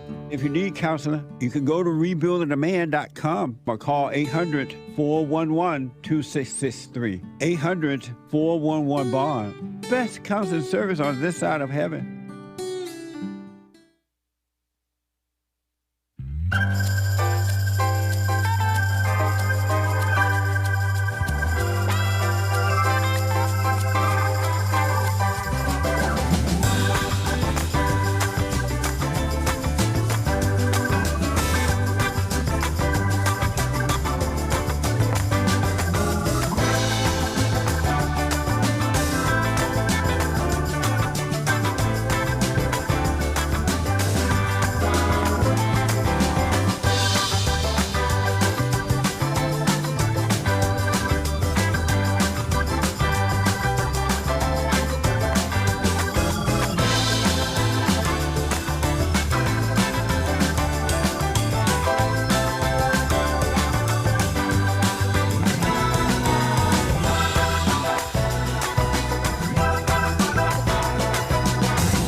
Female Monday. Female Monday. The Hake Report is coming up at 9 a.m. this morning. The Hake Report.com from 9 to 11 a.m. Pacific time. And then at 11 a.m., Joel Friday TV. You black. Joel Friday TV at 11 a.m. Monday through Thursday now. And then at 12 noon, I think the anchor may be coming on a little later today because I think we got something there for 12. We'll make that announcement as we move forward. All right? But check it all out. We are building a 24-hour radio talk network for men only. 24 hours. You don't have to agree with me all the time. And the men are on fire, one person at a time. And these guys are on fire. We have some more lined up. And I thank you all for so many people around the world want to be a part of the network. So thank you. All right. Let me go quickly back to David, a first-time call out of Michigan. So David, here's what I recommend, all right? Hey, David? Sorry, I had you on mute, but I'm back. Go to rebuildingtheman.com/prayer. Rebuildingtheman.com/prayer. And start doing that morning and night so that God can bring you out of the darkness of your thoughts and emotions. All thoughts are all lies all the time about anything. So start doing that. Forgive your mother and your father so that you can walk in the presence of God at all times, and he will guide you through all this stuff because it's spiritual, and you can't make yourself not to want to have sex. But you let go of the anger, then the desires start to change as well. Rebuildingaman.com/prayer? Rebuildingtheman.com. Okay. Rebuildingtheman.com/prayer. All right, I'm here. And start doing the silent prayer so you can come out of your thoughts. Because this woman that you're about to marry, you're not ready for it. I wouldn't get married right away. Do what you want, of course. I would still date her, especially since she's having a baby. But I would cut out the sex. I would not live with her. Just date, work on you, and let the light of God guide you.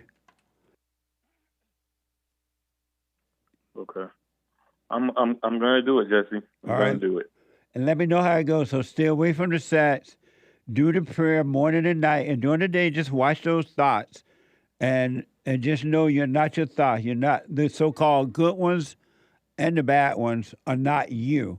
They are spirits of evil that made a home in you.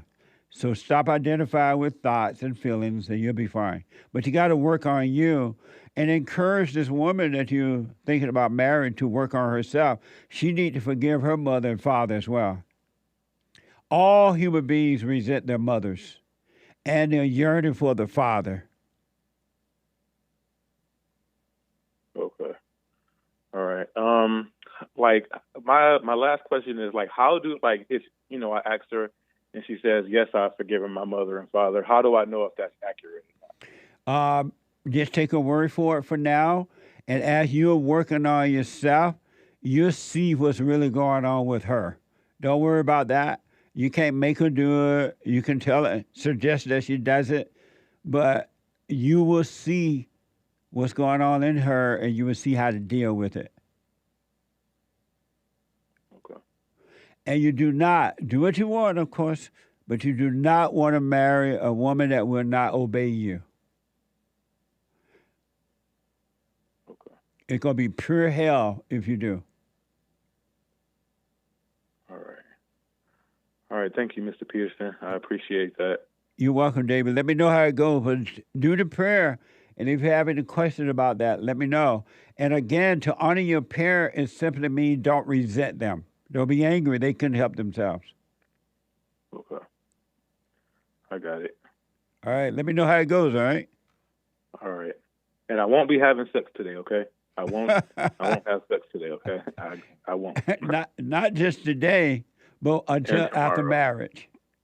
Okay, after marriage, I got it. And you will not regret it. I promise you that. All right. Thank you. All right, buddy. Let me know how it goes. All right. Bye. Bye. 888-7753-7773. Super chat. Super Chats. Thank you to Cody from OR for those coffees earlier we read last hour. Sam Ullman. Yeah, Cody. Did Cody straighten out some of the... I haven't seen anything updated. Okay. Thank you, Cody. Sam Ullman bought 4 coffees. No message. Thank you, Samuel. Thank you, Sam. Samuel, sorry. Samuel. Someone bought a coffee. My name is John. When you tell people that Jesus didn't have emotions and they respond, he wept, how do you respond? When you say he didn't get angry and they say, what about when he turned over the tables in the temple? When they asked, what makes Jesse different from the preachers in the pulpit? It's just his opinion. How do you respond? By having a wait-and-see attitude. I never plan ahead how I'm going to respond to anything. Just wait and see. And the light of the Father will guide you. But you got to just wait and see. Never assume that you're going to do it, what you're going to do for the next moment. Always have a wait and see. Amazing. Thank you. Someone bought a coffee. Hello, sir. Or hey, sir. I noticed you asked people what is a woman or what is a man. Can you give us your opinion? What is a woman or what is a man? Yeah. A man is a male that turned into manhood. And a female is a woman that turned into womanhood. You could be a male and never change but be a male, animal person, right? Or female and you just be an animal female. But you can become a woman or you can become a man if you start working on yourself. Amazing. Thank you. Also on buymeacoffee.com, Greenwall says, thanks, Jesse. Brilliant advice to overcome evil. Remember that my ideas about things are just ideas and let the rest take place by itself because God is in control. It's deep how we can be deceived by ideas about God, about Jesus, about self, about others, about everything. Ideas are not good. Let them go and stay present. Thank you. Someone says, I want to come to a live service. What is a good hotel to stay in your near your location? Contact my producer at jesseleepeterson.com. Producer at JesseLeePeterson.com, and he'll make suggestions. We never say it's the best, but what we do is give you one that's closer to Bond, all right, to the meetings. Someone says, I woke up from a horrible dream and realized that's where the devil dwells to torture you. Luckily, I had an alarm to take me out of it. I had a dream. I had an awesome dream. Awesome or awful? Awesome. Oh, all right. I think that was the song says. But once your mind is clear, you would no longer have those dreams. So stay out of your thoughts. Amazing. Thank you. Piotr Robel bought 5 coffees. Thank you, Jesse and the team, for the best fellowship on this side of heaven. Amazing. Thumbs up emoji. Thank you. Yesterday, all the fellowships were really amazing, but yesterday was mind-blowing. Matter of fact, you reminded me we are having a women's forum this Thursday night. Ladies' forums this Thursday night at 7 p.m. Every third Thursday night for ladies only, and the first Thursday night for men. Come on down, ladies. We ain't playing with the devil this year. Thank you. Someone bought 3 coffees. Joelle made me realize something during church. I had to pause church and write this. Maybe this is the devil telling me to say this, but believing we have a free will is what causes us to judge ourselves. Amazing church service. Thank you. Amazing. Thank you. I understand why people think they have a free will, so I don't argue. I let people believe what they want to believe until they can see for themselves, because I don't want to convince anyone of anything. I never try to do that. So, thank you. Amazing. Not a Victim bought 4 coffees. Instead of their fathers, black men are looking to anime for love. But the power of anime is not enough to have on your side. Harness both the power of God and anime. Who is anime? Anime? What is anime? Anime? The name of a female? I think it's short for Japanimation. What's Japanimation? Japanese animation. Oh, okay. I'm not familiar with that. I assume it's cartoons. Yeah, thank you. I'm from the old school. I'm not familiar with that. Thank you. Jaime bought a coffee. Not very pithy, but he says the Lord Jesus is coming very soon. Most Christians are not even prepared. You need to buy oil for your lamp from Jesus, or else be cast into darkness and be caught ill-prepared, and you'll be a son of perdition. So be ready. Get your oil from Jesus now. And I can't read this whole thing, man. It's just FYI. Make them pithy. Yeah, keep them pithy. Don't write us long letters and super chats. Fortunately, I had the good sense to read through this and summarize it for you guys. But he said... Like the virgins in Matthew 25. They had to keep oil in their lamp. Keep them burning, burning, burning. And watch. Keep them burning till the break of day. And what did he say about Jesus coming? Jesus is coming very soon. Jesus has already come. And most Christians are not even prepared. Jesus has already come. What's up? Nice. But thank you. Amazing. Yeah, thank you. Danny bought a coffee. All right, Jesse and the lads. I was watching murder cases in the courts in the United States where the victim forgives the murderers. Very powerful stuff. Brought tears to my eyes. Beta, was that the devil in me looking for a thrill? I don't know. You got it. Only you can tell you were with the thrill. Amazing. Thank you. To the question, are people basically good? Somebody, come on, come one, come all, says, yes, this can be proven scientifically, actually. Wow, I hadn't heard that one. They would be scientifically wrong. The one thing I know for sure, human beings are evil. The nature of human beings are evil. That's for sure. That's for sure. Thank you.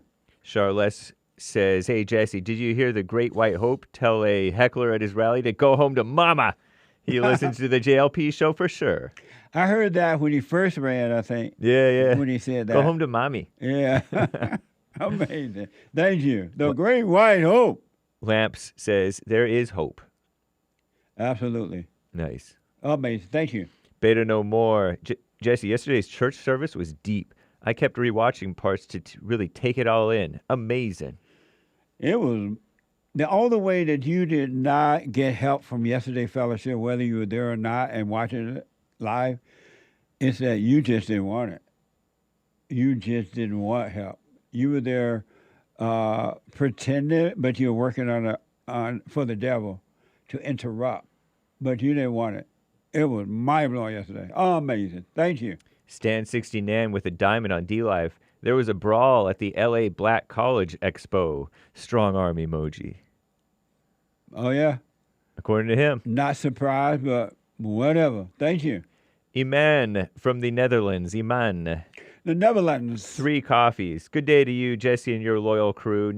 New week, new stuff to talk and laugh about.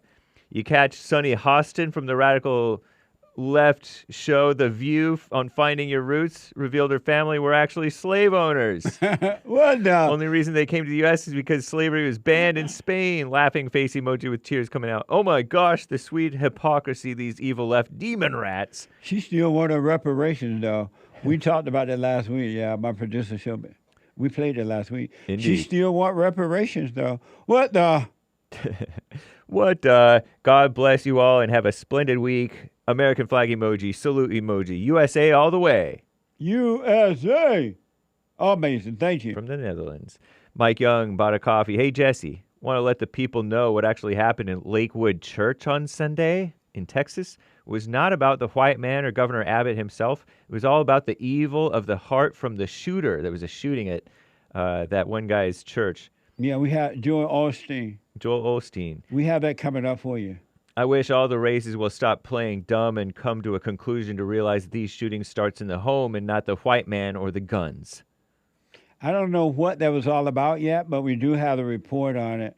And it doesn't say, from what I know, is why it happened, why she did it, the accuser, alleged accuser. But thank you, Mike. A Rumble rant from Verum Patriae 2024. Thanks for your time, gentlemen, and have a great week. Thank you. Thanks for your support. Shout out to the supporters on Rumble, including Canadian David, Urinal Chills, and the rest of the supporters, the monthly subscribers. And thank you, guys. I do believe that that's all for now. Thank you all. Thank you so much. I appreciate it. Let me go to first-time caller, Carolyn out of Texas. Carolyn, welcome to the show. You're on the air. Hi, Jesse. It's nice being on your show. Thank you. I actually had a counseling with you one time before, Okay. and at the end of that session, I didn't really have any questions at the time, but upon a little reflection, I ended up having a particular question to ask you. During our conversation, I let you know that both of my parents are deceased. My father passed away last year around this time. And then my mother passed away, I would say, over maybe about 30 years ago. I was 12 at the time. I'm 42 now. And she passed away of suicide.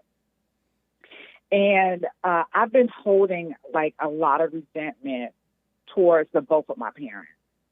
And I wanted to know, how do you go about, or how do I go about forgiving them for some of the things, some of their actions, their behaviors, things that they have said? How do I go about forgiving them when they're not here? Because I'm still battling that right now. I still fuss in my mind. I'm still having a lot of anger towards them in that, and I would like to be able to release that. You know how you're having this battle in your mind right now? And you feel anger, you feel fear, you feel loneliness, you feel whatever you're feeling, right? You're having this thing going on inside of you.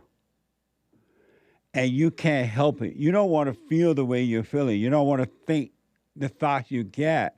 But something else is causing you to think that way and feel that way. And because if it were you, you would never make yourself think or feel that way. Am I right? Right. And you would just, if you were in control of thoughts, you would always have all good thoughts to make you feel better. Well, that's the same thing that's happening with your parents, especially your mother. She passed it down to you, and she thought and felt exactly like you. She was out of control. She has anger. She couldn't help it. And if you could realize that you're out of control, something else is controlling you, it will cause you to realize they were out of control, and they could not help themselves. And since they are already expired, that you would be able to forgive them simply by understanding they couldn't help themselves. So basically, what I'm struggling with or what I'm battling, in my mind on a daily basis, they were experiencing those same things. 100%. All the way. 100%. The moment you popped out of her womb, she passed that on to you because she had no love. She was battling with evil and had not overcome, so she only had hate to pass down to you and not love. And that's why you're doing it. But you forgive her by realizing, wow, I can't help myself. My mother couldn't help herself. I understand now. And God will cause you to forgive both of them. Every human being is dealing with that, Carolyn. The same spirit, because every human being nature is evil. They are possessed with evil spirits. And until they return to the Father, they would die that way unless they return to the Father by forgiving.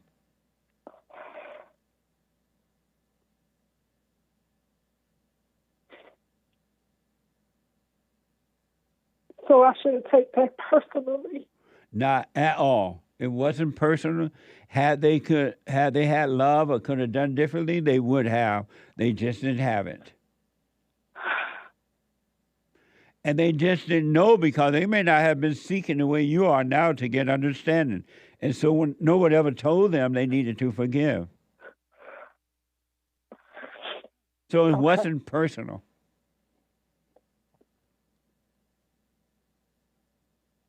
So when them thoughts blame me or tell me I'm not enough, that's the devil. 100%. 100%. So stop identifying when they tell you that. They're lying to you. They want your soul. They want to destroy you. And the reason they want to destroy you because you are a daughter of God. You're neither a sinner nor a saint. You're neither right nor wrong. You have never done anything wrong in your entire life. And you never will, and you can't. The only thing that you can do is you can sell your soul to the devil by not working on yourself. But as long as you work on yourself, the devil cannot own you. You will overcome. Okay. And so when someone overcomes, do that thing, because I call it a thing. Right. Does it stop talking? Does it stop what? Does it stop talking to you? Yes. What will happen, I promise you, God would take those demons out of you. He would take them out of your mind and emotions, and you will have a clearer mind, and you never have to be bothered with the demons again. And so in order for me to get them to stop talking to me, I have to do the silent prayer twice a day. You do the silent prayer during the day. Just watch those thoughts and stay as much as possible because you'll go in and out for now, but watch them. You want to be aware of them, and it's the awareness that will destroy them. The awareness is the light of God. And they're not used. Yeah, I've been paying more attention. Since we last spoke. Yes. Yeah, I mean, Carolyn, can you hold for me? Can you hold Sure. for me? All right. Back in a moment. How have you been helped by the show? I'm going to tell you this. I believe you might go down in history as one of the greatest, if not the greatest, black man that ever lived on planet Earth, as far as I'm concerned. I don't know anybody before you that's been that great. You know, freeing the slaves is one thing, but you've been freeing people of their mind, which matters, it should be anyhow, to you more than anything else, because with the mind not being right, there ain't nothing else going to happen right anyway. If you can doubt every thought because you're not your thoughts, if you can doubt every thought, knowing that you're not your thoughts, you don't create them, they're not from God, that they're from the deceiver, the great deceiver, Satan. If you can doubt every thought, you can be free, just like that. At an instant. Bring every thought into captivity. It's so amazing.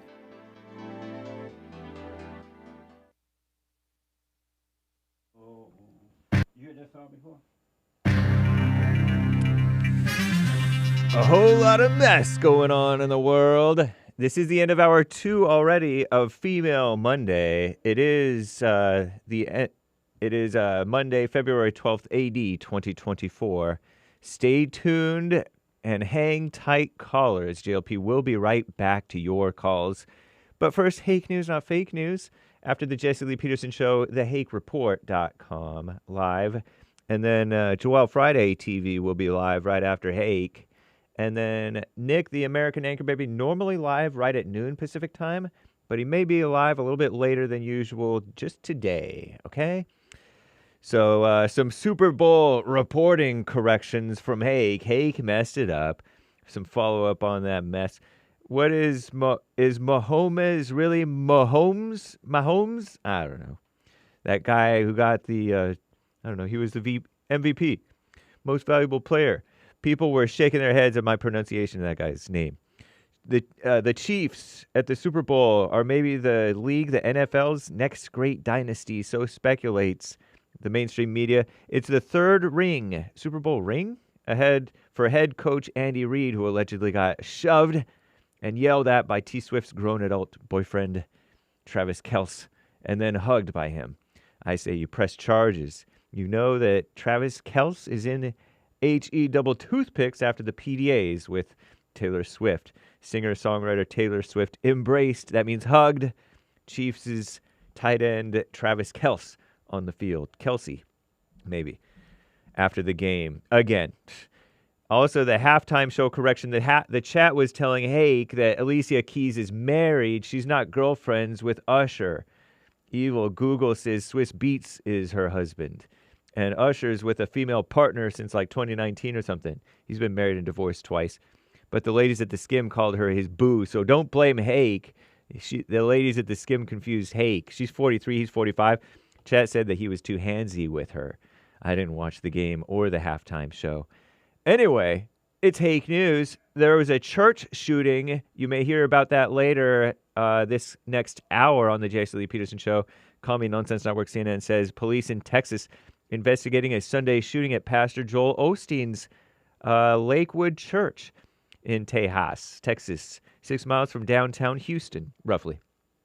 Authorities said a woman armed with a long gun walked into the mega church accompanied by a young child, and that woman began firing. 2 people were injured, including the child who was hit during the shooting that unfolded shortly before 2 p.m. local time, Central Time, I guess, where the church was in between services. I can only imagine if it would have happened during the 11 o'clock service, said Joel Osteen, the pastor, adding the community is, quote-unquote, devastated. The lady, and we use the term loosely, the would-be shooter, would-be mass murderer, she was killed after 2 off-duty law enforcement officers confronted her, so said police. She threatened that she had a bomb, but authorities searched her vehicle and backpack, found no explosives. Nikki Haley is still trying to win. Good heavens. The Call Me Nonsense Network, CNN, shares a quote. Someone who continually disrespects the sacrifices of military families has no business being commander-in-chief. That's a Republican presidential candidate Nikki Haley. Rhino said, responding to our greatest president, Donald J. Trump, who, by the way, appointed her to be ambassador to the UN. Some graciousness on her part, not.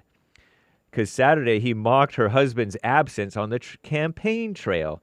Nikki Haley's husband, Michael Haley, is deployed in Africa with the South Carolina Army National Guard. It's his second active duty deployment overseas. Additionally, Trump alarmingly stated at his Saturday rally in one of the Carolinas, maybe? I forget where it was, that he would encourage Russia to do whatever the HE double toothpicks that they want to NATO countries who do not pay their fair share and meet the alliance's military spending guidelines. Nice. Based President Trump. Call Me Nonsense worships Darwin. It took researchers 18 years to compile Charles Darwin's library of books, pamphlets, journals.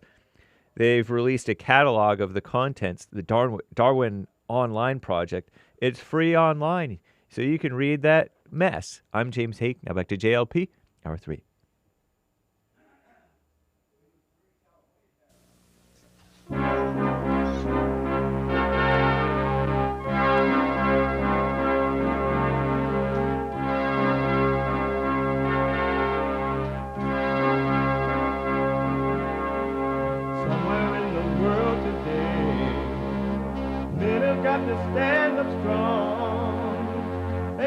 about themselves to understand what went wrong. I know we can find a way. I know we can find a way. I know we can find a way to stand up, stand up, stand up.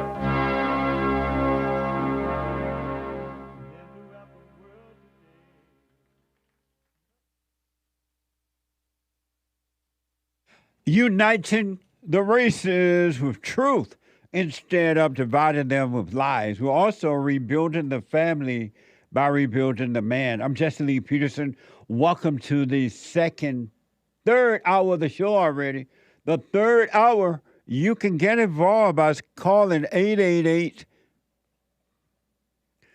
888-53-773, 888-77-JESSE. JESSE. Brand new biblical question, and it's a doozy.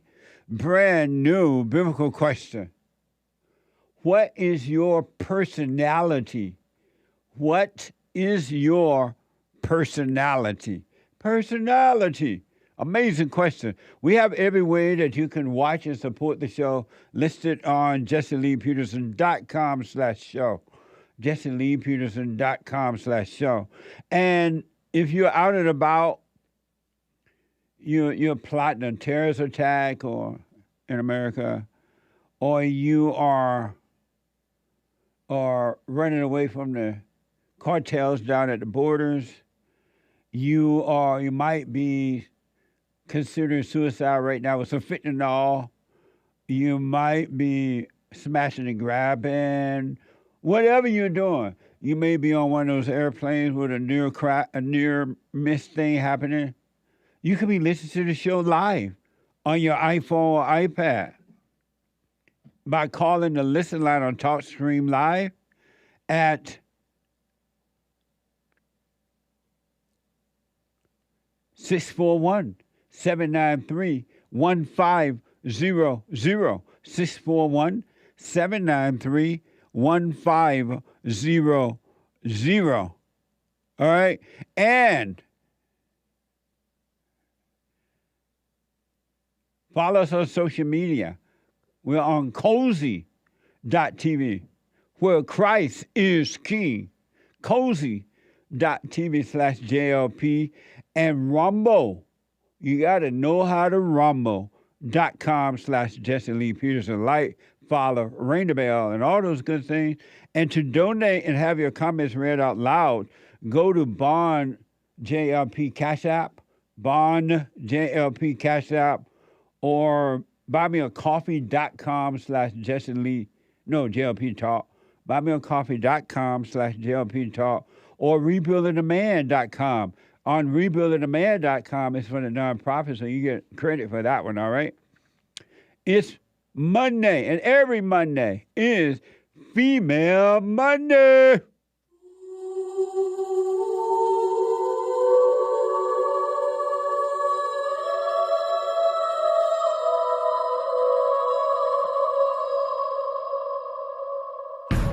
I like to make men uncomfortable.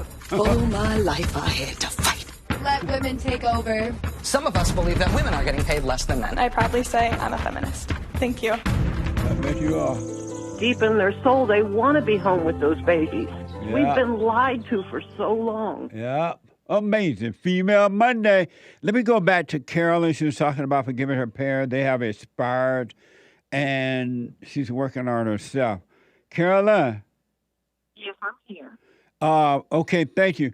So just do the silent prayer, watch those thoughts and feelings, and you're going to feel the pain in your body, the pain of loneliness, the pain of anger, the pain of this or that, so-called good ones or bad one, and just know they're not you. And it's the same thing your parents had to go through. Every human being has that until they overcome it. Okay. Okay. I have one last question to ask you. Okay. When I was younger, I caught my dad talking to talking to himself.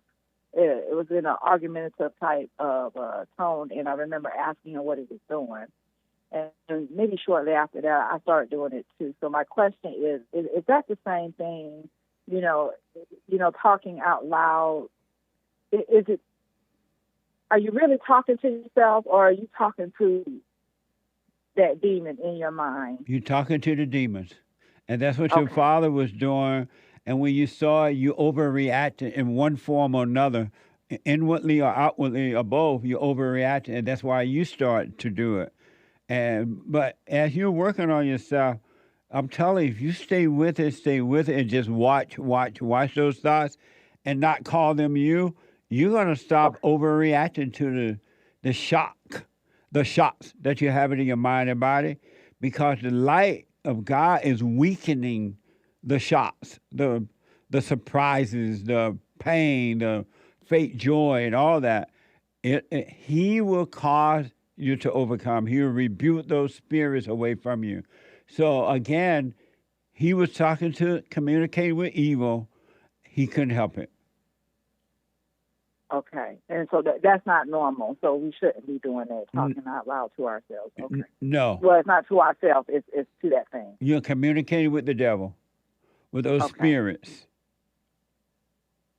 And so when you catch yourself doing it, because for a while you will, and when you catch it, just stop. That's all you need to do. Don't call it good or bad. Don't judge yourself. Don't let the devil tell you you're guilty or anything. Just stop and watch it. That's all you need to do. Okay. All right. Thank you so much, Jesse. And stop identifying with thoughts and feelings. You're not your thoughts. You're not your feelings. You're not your body.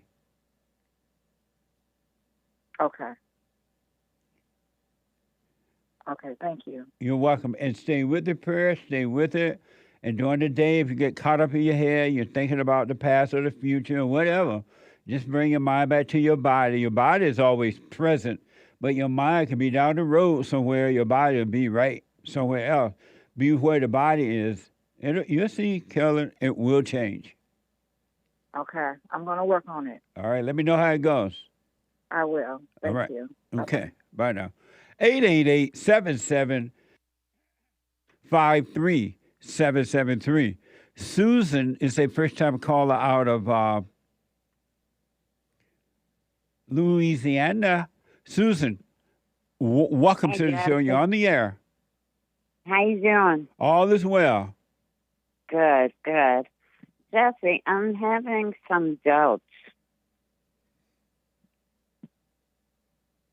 About you know what? I'm saying? About what? About Jesus. About Jesus? Yes. Give me an example of what you mean. Well, I mean, sometimes I feel like I'm, full of the Lord and I'm doing the right thing. And then other times I just feel nothing. So when you're feeling like you are for the Lord, you're not. When you're thinking about the Lord, you're not. It's just a thought. So let all thoughts pass. The ones that tell you about the Lord and the ones that make you feel a certain way, they're just thoughts. Yeah. They're just thoughts. Let them pass. Okay. And you don't want to think about the Lord. You want to know the Lord. You don't want to think about it. Right. Thinking about the Lord is just thinking about having cabbage for dinner. Right. So let that pass. Don't make it a big deal. Okay. I want to ask you something else, not related to God or anything. I moved into a house. My son moved me into a big house. And the neighbor I've never met. I've only been here for a week. And she's a very hateful woman. She's throwing stuff over the fence and stuff like that. Just crazy stuff. I don't know, should I confront her? She's throwing stuff into your yard? she's throwing stuff into the yard. She shut off like a firecracker or something the other day. She sent a bunch of, she must have had a fan, and she sent a bunch of stinky smelling stuff over here. And I don't know why, because I never met the woman. And why don't you have your son go over and talk to her and tell her to stop throwing things into your yard? I'm scared. She's a hateful bitch. I know, but let your son do it. That way you don't have to deal with it. But I want you to watch how you feel about it. Don't be angry about it. I feel sorry for her. Yeah, well, don't feel sorry for her either. She's evil. But don't feel... Yes, I know. Just don't feel angry about it. We don't have a right to feel sorry for anyone. We're no better, right? We're not God. We don't have a right to feel sorry for anyone.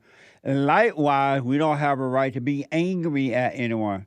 And so she's throwing that stuff across, but you watch how you feel about it. And if the anger comes up, let it pass so you can overcome that.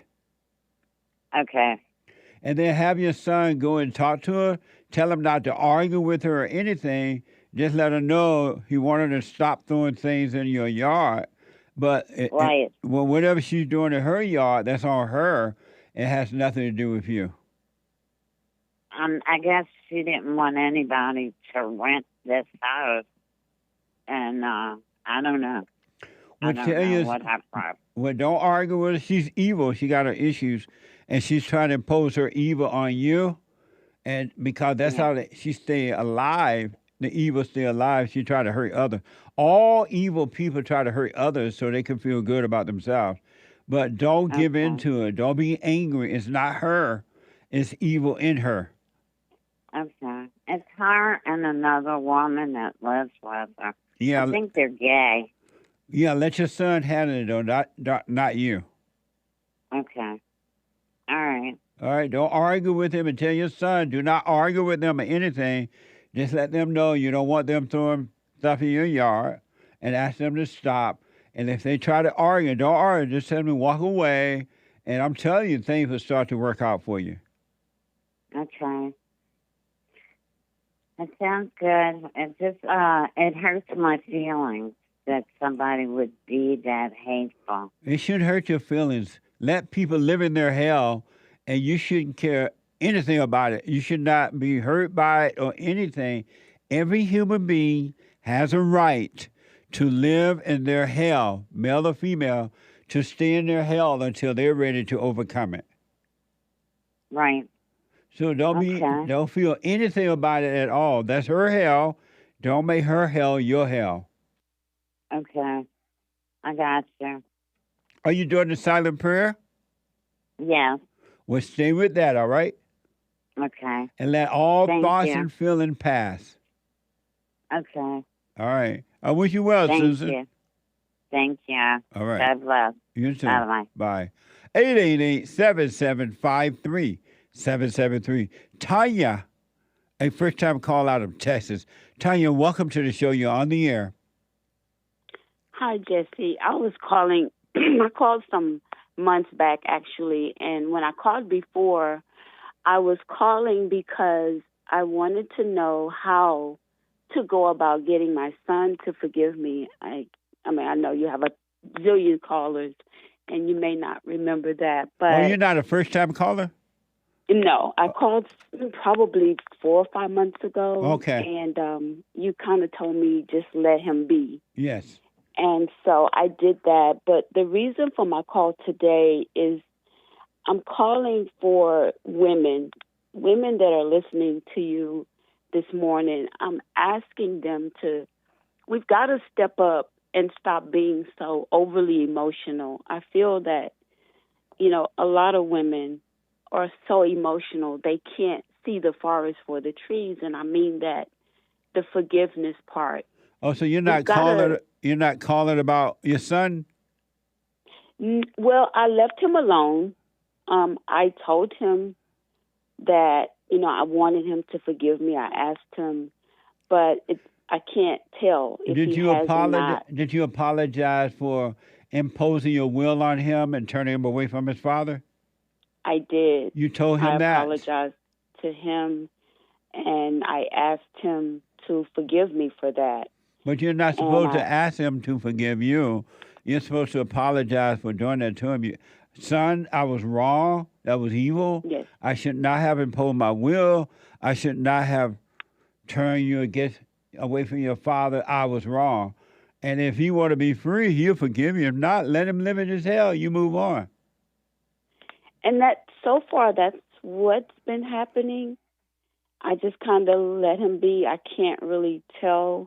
We haven't had a relationship where we can communicate. He's incarcerated at the moment. And so I have no choice but to let him be. But I know that part of his life spiraling the way that it did had a lot to do with me. Right. And I accept that. I own it. And, I've had several conversations with him about it. But I think now I'm kind of just, like you said, I kind of just have to let him be. I'm beating a dead horse. Yeah, back off. You can't save him. You can't even save yourself. You have apologized for what you've done. You realize you were wrong. Now you need to back off and let him suffer until he's ready to cry out to the Father to overcome.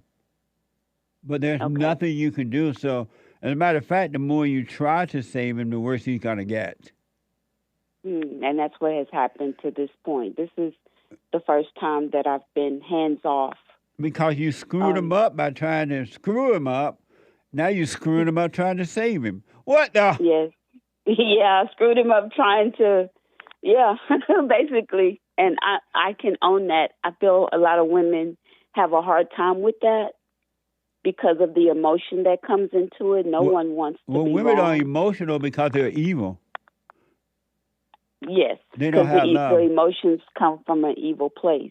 Yes. And so I found that once I just stopped being emotional about and everything, that I could see more clearly where all these things happen and why they happen. Are you doing the silent prayer every morning and night? I have been, but briefly I stepped away, right? I felt like, okay, I'm good, I got this. And in that time, I noticed that my thoughts started being out of control. A lot of stuff started being out of control, so I'm here to tell you that it does work. Well, you let the I devil don't know if calm. people don't believe you, but it works because when I stopped, I was so out of control. My emotions were, again, out of control. I was going back to that place of trying to make people hear me and understand where I was coming from. And I can't do that. But I was doing it emotionally. Yeah, the devil told you, you know what, Tanya, you got this. You don't need to do it anymore. You're there. And you're like, okay, devil. And you stop. And the last thing the devil wants you to do is to stay present. He doesn't want you to see him. Yes. It's so true. And all the things that started to happen, when I was doing it, I could see, I think a caller said earlier, you really can see when you're being attacked. Yes. You can really see when it's coming for you, especially when you have that peace and present in mind. I'm present in this moment. I'm not living in the past. I'm not thinking about the future. Yeah. I'm right here, right now. And so many things started to happen. That's how I know when I stepped away that's what I need. And so I'm back. And I'm not going away again. Right on. Just go back to it. Don't judge yourself. Don't let Satan judge you. And you're right back on track as soon as you go back to it, all right? Yes. And just wish and your the last son... thing I wanted to say really quick about the forgiveness, I think a caller had a problem forgiving a deceased parent. And I think you and I talked about before that I was born out of a one-night stand. My mother had a one-night stand. She got pregnant with me, and I spent about 25 years trying to find the other side of my family. When I finally found them, it was complete rejection. So much so that they let me know that they knew about me, which meant that we didn't want you, so why are you here? And so that forgiveness it's hard, but it can happen. And so what I had to do is I had to take myself to that time and place and understand that my mother couldn't do any better. She was full of evil. Yeah. My father couldn't do any better because he was full of evil to a degree. He was just like his mama. Yes. And so his father had committed suicide. So there was a lot of stuff surrounding where I came from. Nice. And so I just want to let her know that you can do it. You just have to go, take yourself there and sit in that moment with them and understand, because we've all done things. And at any time, that could be any one of us. Every human being got to forgive, because we're all born through sin through our mothers. Yes. Into sin. Yes. Into sin through our mothers. Tanya, I got to run. I appreciate you. Call me again. I will. Amazing. Thank you so much for what you do. You're welcome. Stay with us, stay with us, stay with it, all right? I will. Okay. I want to play 888-7753-773. I want to play 2 quick ads for you concerning Christians. This is from the postmillennial.com. They had this football game yesterday, and apparently they have a lot of several ads in this game thing they were doing. And according to postmillennial.com,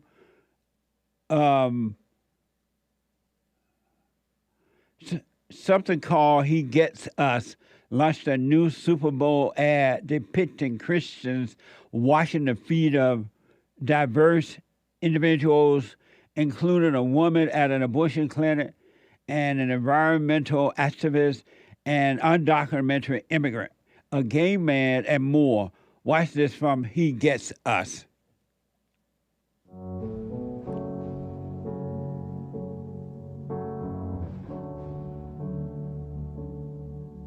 Don't ask me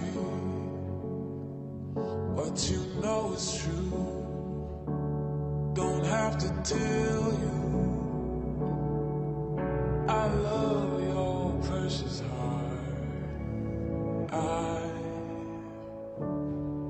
I was standing, you were there, 2 worlds collided, and they could never tear us apart.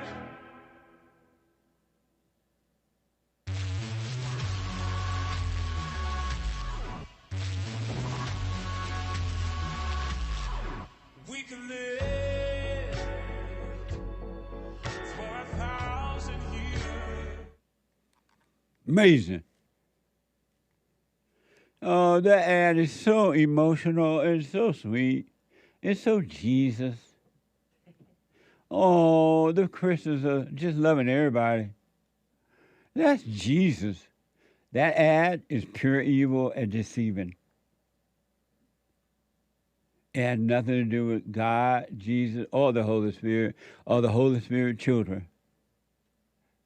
That ad is pure evil. And this is why Christians are failing. They're emotional, they're angry, they're lost. They know the Bible, but they're lost in their intellect. They're lost in their wicked human bodies, all in the name of Jesus. That's evil, folks. And Christians, as long as you fall for this is what you got to get. You are bowing down and kissing the feet of Satan. That's the same thing the Black Lives Radical far left Black Lives Matter, which a bunch of fat black radical lesbians made the white people do, kiss their feet. You're bowing down to evil, and that beautiful music they playing, so-called beautiful music, that ain't making it better. You look like idiots doing that. You're worshiping the devil. And you totally don't understand Jesus. Amazing.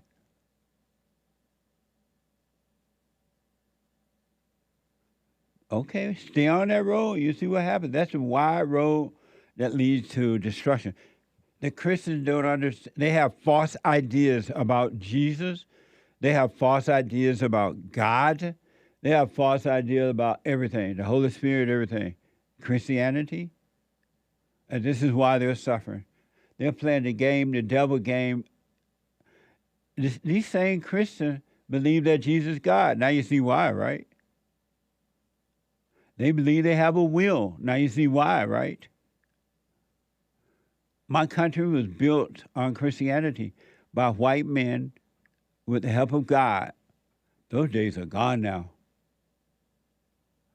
I never thought, it's just crazy. But I understand it. Human nature is evil. And then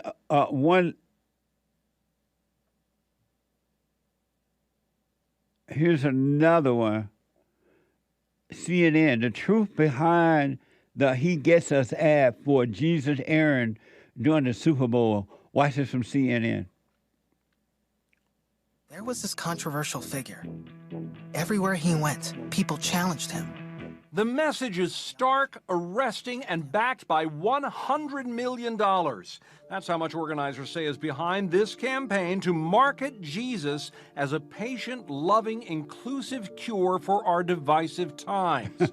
With the tagline, He Gets Us. Jason Vanderground. We're trying to unify the American people around the confounding love and forgiveness of Jesus. The campaign website is filled with phrases saying Jesus called out the toxic religious and political systems, led the protest against the walls that divide us, and broke the chains that held women in bondage. Merchandise declares Jesus was a refugee and an immigrant. At first blush, it can all read like a stand against radical right-wing politics and related divisiveness. My father married a refugee. The other children always laughed at me. The children always call me a refugee. My father called me Jesus. What a shame. Such deception. The devil is deceiving. Human nature is evil, and that is evil. But the Christian's going to love it. It has soft music. It talks about love. It talks about uniting. It talks about unity. And the Christian's going to fall for it. And they already are. I heard them. And one last one. Apparently, there was a shooting at a church in Texas. According to CNN, a woman in a trench coat, accompanied by a young child, entered Pastor Joel Ostend's Lakewood Church on Sunday afternoon and began firing. Watch this from Fox. That's So approximately at 1:53 p.m., a female, approximately 35 years old, entered the property on the west side here in the parking lot of Lakewood Church.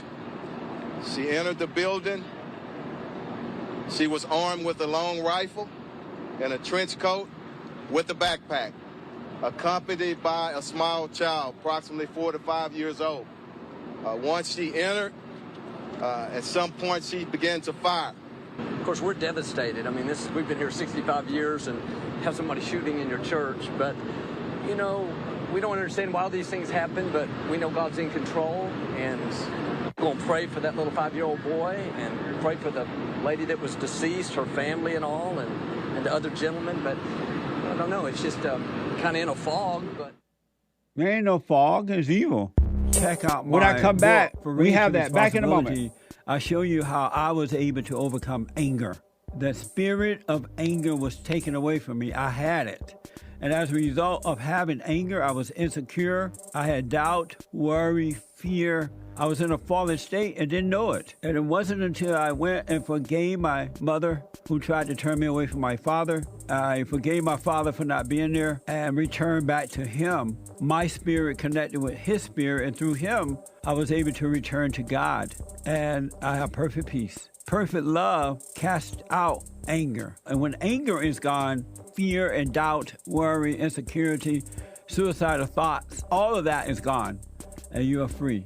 Amazon.com, Barnes & Noble, or if you want an autographed copy, you can go to my website at rebuildingtheman.com or call 800-411-BOND.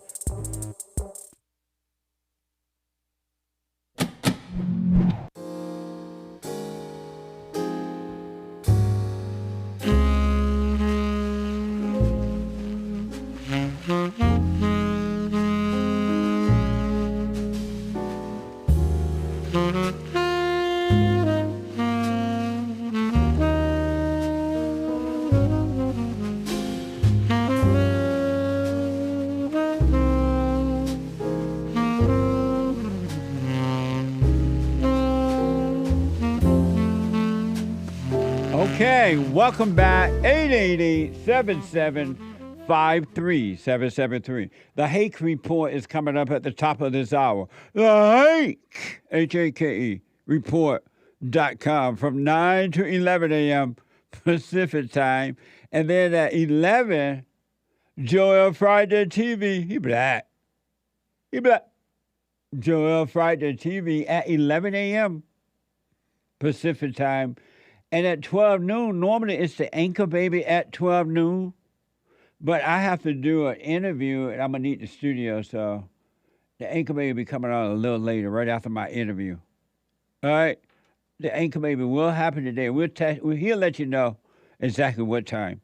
But the Anchor Baby after my interview today at 12 noon Pacific time. And we have an amazing counseling service, so if you need counseling, go to rebuildingtheman.com. by phone, Skype, or walk-in, individual, family, males and females, no matter what, drag queens and everything, sluts and slut makers, it doesn't matter. All right? You can overcome anything. You're not your thoughts, you're not your body, you're not your emotions. So go to rebuildingtheman.com or call 800-411-BOND for an appointment, 800-411-2663. By phone, Skype, or walk-in. And for personalized shout-outs, go to Cameo, CAMEO.com/Jesse Lee Peterson. Birthday, wedding, shout-out, no matter what the occasion is, shout-out, encouragement, shout-outs, whatever. All right?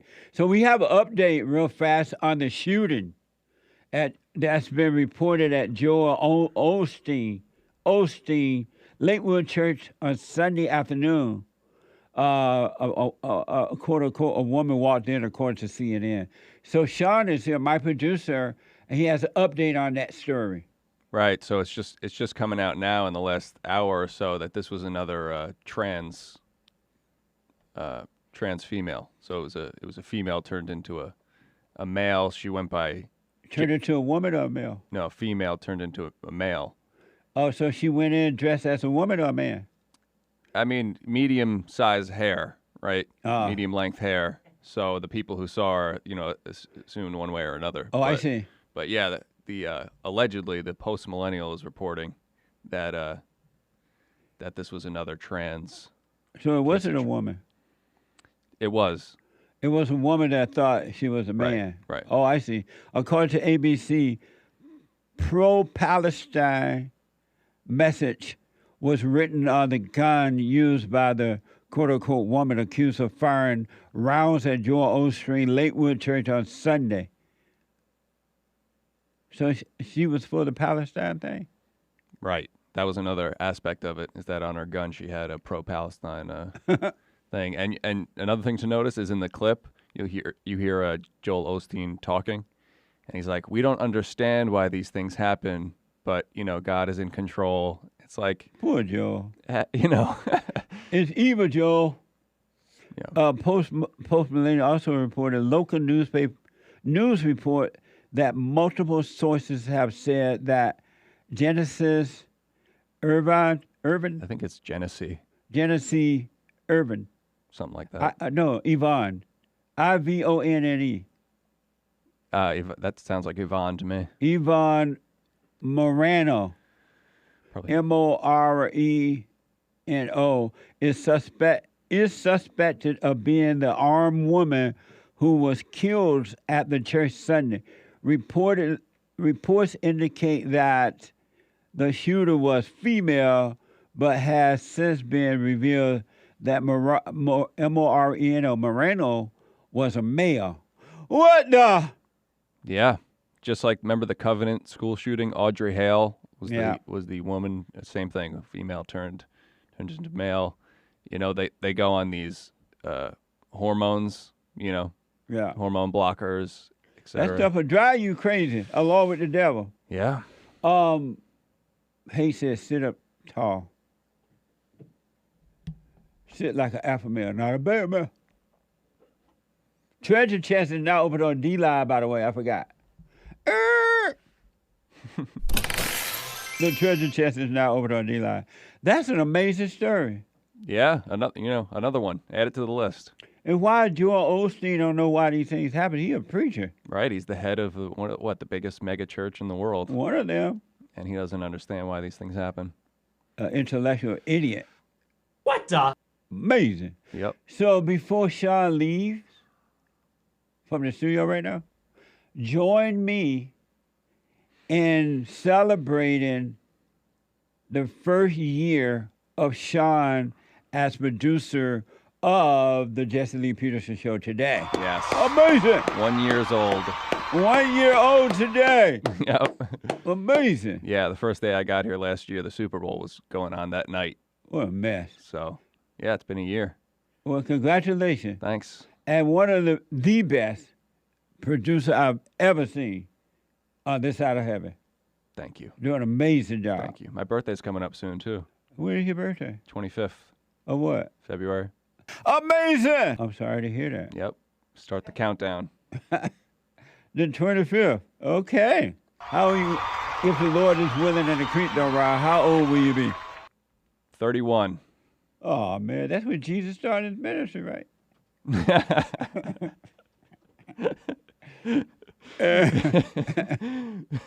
So you will be 31. Amazing. Well, we'll deal with that when they get here. All right. But congratulations, and thanks for the update on this story. Apparently, according to the report, it was a woman pretending to be a man. Right, and she had a child with her too, so it could have been her. I'm not sure. It could have been her daughter or something. Right. But the child got hit with a bullet too. I think she's in stable condition. I don't think anyone actually died except her. Amazing. So. Well, welcome to hell. Email Monday. I'm telling you. Thank you, Sean. Yep. Let me go to Chance, our first time call out of Louisiana. Chance, welcome to the show. You're on the air. Man, thank you. Jesse's nice talking with you.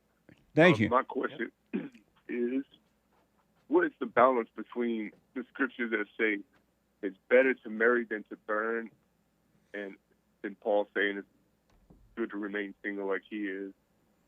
I mean, what do you do with the scriptures that it's not good for a man to be alone? Well, according to what I've been told about that scripture, and now I'm learning that everything I've been told been wrong, but it means that if you gotta have sex, it's best to do it under the umbrella of marriage. Now, that's what I've been told. I don't know if that's true or not. And apparently it's better that way. And Paul said it's best not to be married, but you just got to do it. Because when you're not married, you work on yourself. You work on you. You return to the Father by working on yourself. And a lot of married couples don't do that because they're trying to get love. They're fighting with one another. They don't focus on themselves. They're trying to get what is missing from each other, and neither one has it. Yeah, I guess they don't have a Christ-centric marriage. Right. Most 99% of marriage are not done under God. Even though they say they are, they use God's name, married under the God thing, but it's really under the devil. And that's why they don't work. Yeah. Do you believe that Jesus Christ is God or just the Son of God? I don't know if you heard me say, but he is the Son and not the Father. But do you believe that he's God? I believe he's the Son and not the Father. No, he's not God. He is the Son of the Father. God is the Father. Christ is the Son. What do you believe? I believe Jesus Christ is God.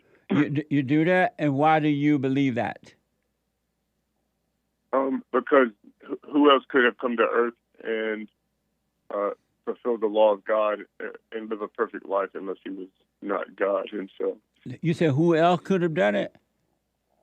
Yeah, the a Son. simple human being. The Son could have done it. What about God the Son? What about God the Son? I just told you the Son could have, God's Son could have done it, and he did do it. Well, he was the only begotten of the Father, and we are one of many. He was the only Son of the Father at the time? He's always been, he's eternal. He's. You said? Did you say he was the only Son of the Father at the time? He's the only begotten of the Father for eternity. Right. So if he begotten of the Father, how is he the Father? He was begotten. He is. I believe he's God the Son. If he is begotten of the Father, how is he the Father? I don't believe that he is the Father. I think he's an office of God. Like he's the only one that could have lived a perfect life and died for the sins of humanity. If he is begotten, if he's the begotten of the Father, how is he the Father? I didn't say he was the Father. I said he's the only one begotten of the Father. And does that make him the Son or the Father? Son. I'm sorry? The Son. So then why do you call him the Father? I didn't call him the Father. You said he was God. Isn't God the Father?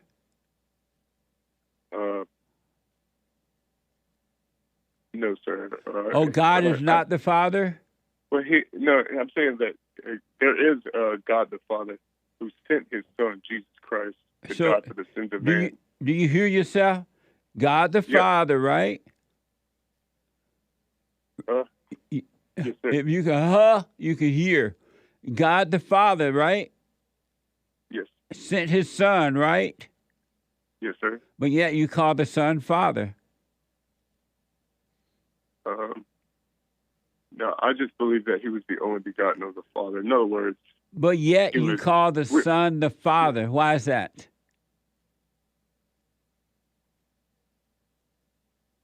I don't call him the Father. I call you Jesus said he Christ was God.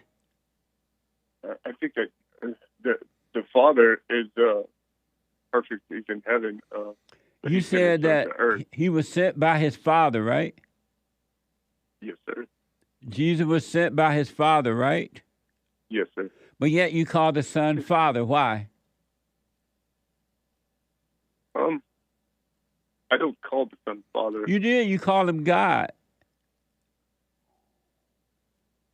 Yeah, I call him God because he was begotten of the Father, sent to the earth to die for the sins of man. He lived a perfect life. In other words, he kept the Ten Commandments perfectly. He said, "I am that I am," and the Pharisees knew what he was talking about. They wanted to pick up stones and stone him. And so, yet you call the Son Father. What is it like calling the Son Father? I don't know if I ever called him the Father, sir. You said he was God. You said the Son is God. Yes. And if he's God, wouldn't that make him the Father? No, sir. I just believe that it's a different office. I think there's the office of the Son, the office of the Father, and the office of the Holy Spirit. We have three different You functions. don't even hear yourself. I hear it. No, you don't. You don't. You're speaking, but you don't hear. You're calling the Son Father, yet you said the Father sent him. He was the only Son by the Father. But yet you say he's the Father. You say he's God.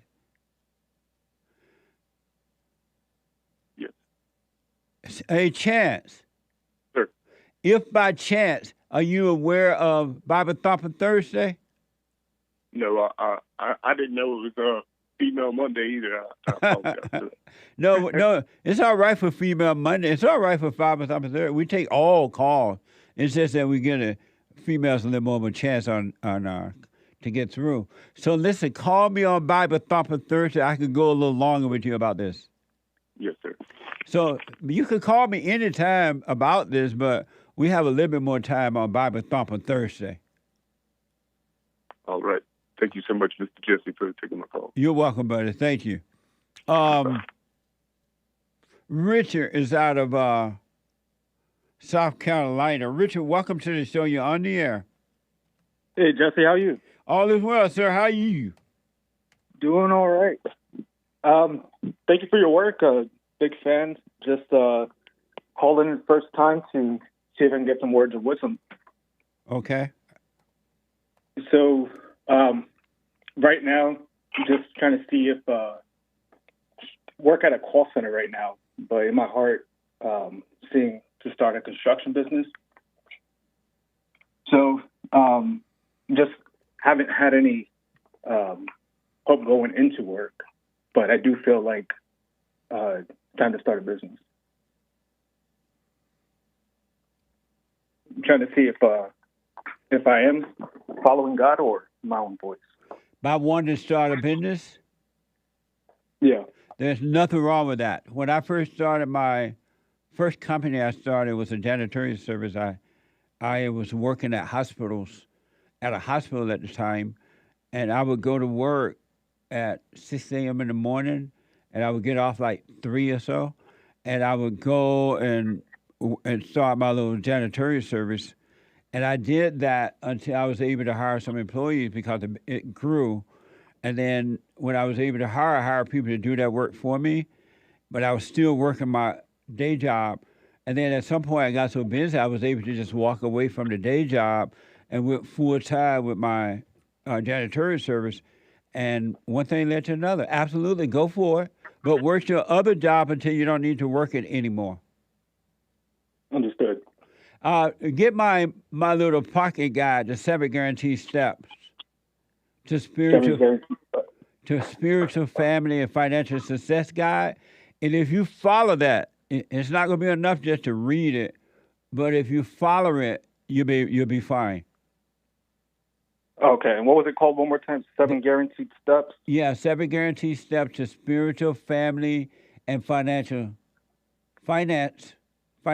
success. Okay. Yeah, I'll get on it, definitely. Go to rebuildingaman.com or call 800-411-BOND and just follow those steps. But there's nothing wrong with starting a business while you're working your day job. And just taking one step at a time. Don't try to be like anyone else. Don't compare yourself to anyone else.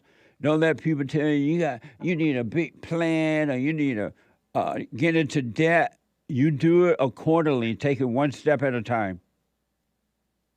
Amen. But yes, there's nothing wrong with that.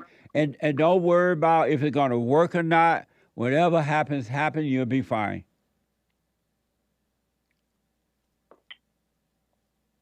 Yeah. That's where faith comes in, right? Don't you worry about faith. Just do what's in front of you and let all thoughts pass. I see. So I'm even thinking about faith. Yes, because thinking about faith is just a thought, and you'll be let down. Because if it's to give you one thought about faith, it's to give you another thought about doubting faith. Yeah, that's the war. It'll tell you, oh, you have faith, and then things don't go right. Oh, you don't have faith, and so you're up and down. Have no thoughts either way. All right. Yes, sir. That's the word. And do the silent prayer every morning, every night, so you can stay out of thoughts. Yes, I have been. And I forgive my mom, dad, and my brother so far. Right on. Gotta forgive my sisters. Amazing. I wish you well. Let me know how it goes, Richard. Thank you. Will do. All right, buddy. Oh, you're welcome. Amazing. Amazing. Let me go to Terry, a first-time caller out of North Carolina. Terry, welcome to the show. You're on the air. Hey, Jesse. Hey, Terry. Hey, I've been listening to you, and my wife, she's a really good, special woman. And I was thinking, there's no way she's evil. But yesterday, after having sex with her, she went in the kitchen to make me some eggs. So while she was busy, I thought, I had some more in me, so I whacked off. Such a decent man. Amazing. Super chat. Super chat playing, y'all. The devil got him. Stan 69 with a couple of diamonds. Search up the fight at the LA Black College Expo. It happened this weekend. Mainstream didn't call it.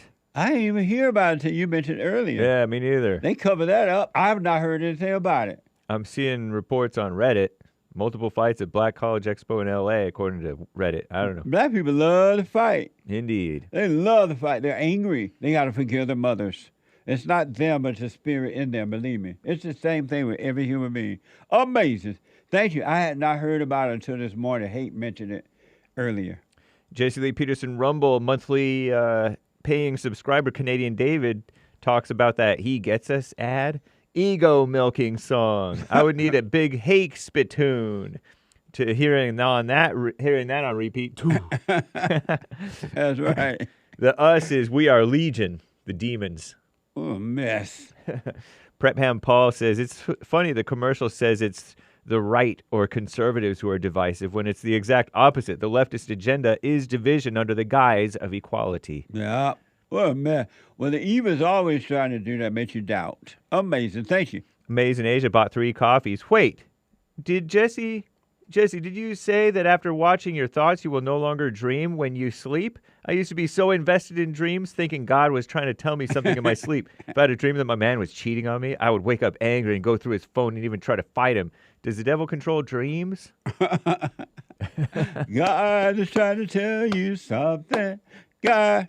The devil definitely controls dreams because you go unconscious just as you are when you're supposed to be awake during the day. It's the same thing. Amazing. Stay with the prayer, and that'll change by itself. You can't change it. It will change because you will have a clearer mind. Amazing. Thank you. Nobody 28 bought 3 coffees. Hi, Jesse. How do you feel filled by the Holy Spirit? How do I feel? How do you feel filled by the Holy Spirit? How do I feel filled by the Holy Spirit? Right. Nothing. Nobody 28 bought 3 more Zero. coffees. I feel nothing. But thank you. Amazing question. 3 more from Nobody 28. What does the verse mean? Jesus wept for Lazarus. That your loss not only grieves Jesus, it also angers him deeply. What?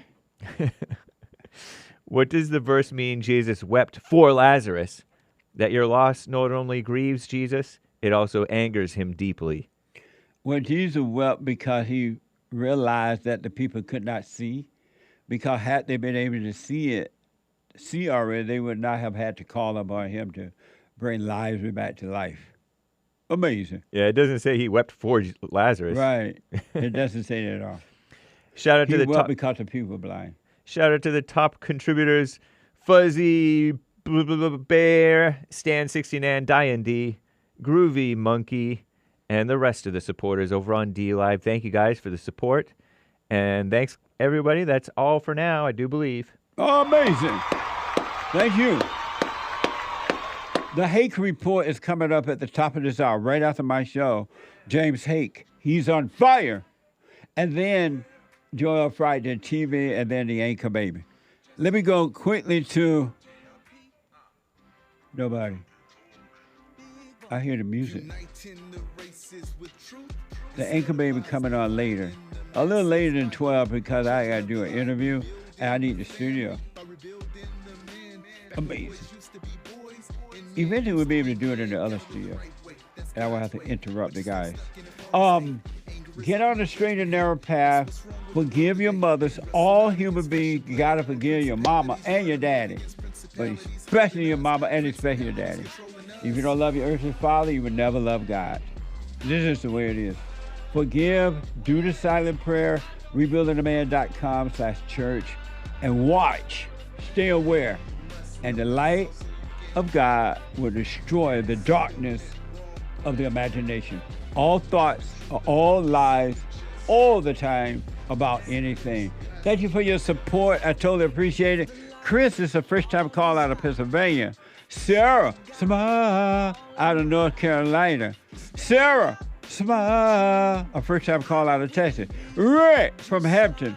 And another caller coming in on that one line that was open. I'll be back tomorrow, Country Western Tuesday. I'm out of time now. Where did those 3 hours go? I don't know, but they gone. And then you can pray for those hours anymore. They gone. You got to work on you, folks. I don't know what else to tell you, but you got to work on you. Nobody else can. You got to work on you. Thank you all. The Hake Report is coming up now, and I'll be back tomorrow. Have a good day. Amazing! Amazing. I had to get on the track one time. Joel Friday here. Look, stand up. Stand up, we got fighting to do. We gotta show him who boss. He put a Viking in you. He put that lightning in you. Igniting the truth. But you beg and blame and lie and hate and never wanna stand for the truth. So what you planning to do? You understanding to lose? You better go talk to your mama. Better stop at the drama. Better drop all the trauma. Boy, you better stand up and up. Put your hand up and hut. Cause if you don't, then we lose. And then we gotta hear the fake news. Whoa.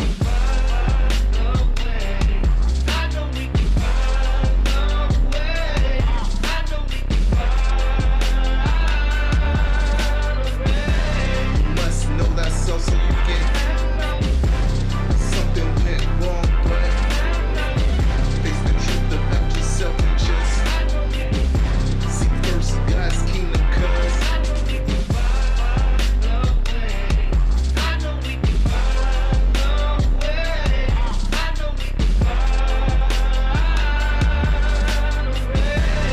must know that so you get something went wrong, but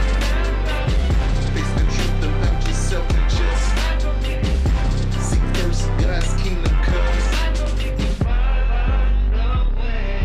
I know we can find a way.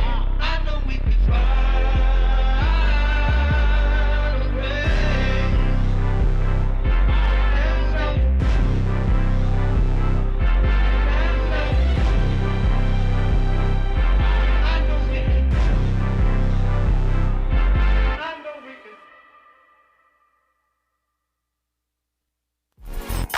So, here's what I recommend. I invite you to download my silent prayer, and I want you to start doing it. You just download it, get the points of how to do it, and then after a while, you just do it on your own. It's going to point you in the right direction that your life will be returned to you from God. He will give you your life back, because anyone and all people who has anger, they're not themselves. You are the person that you are angry at. That's why it's so important to get to know yourself so that you can see who you're angry at. And if you're doing the hooping and hollering prayers and things like that, some people get up, oh, praise the Lord, hoop and holler, bless my mama, bless my daddy. Continue to do it. Do both. You will see if you want to stay with the hooping and hollering or do you want to be still and know God. So my gift to you, no charge, at rebuildingtheman.com/church.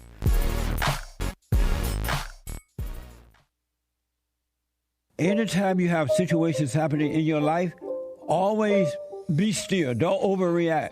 Most of the people that I know, they say, oh, I know Jesus. I love Jesus. I'm an observer. And as soon as something don't go their way, they get mad. I'm like, what the? If you overreact, folks, remember to do that. Don't overreact. And when you get mad, it's your problem. It ain't your wife's problem, your husband's problem, your neighbor, your friend, your preacher, your teacher. It's your problem. Why you think you tick? It didn't go your way or the way you think it should go. Don't have a way you think it should go. Let life just happen. Thoughts make you think that life should go the way you want it to go. And if it doesn't, if someone don't do or say or act the way you think they should act, you hate them. And then you blame them for being mad. It's the darndest thing I ever seen. But it's amazing to see it. So relax.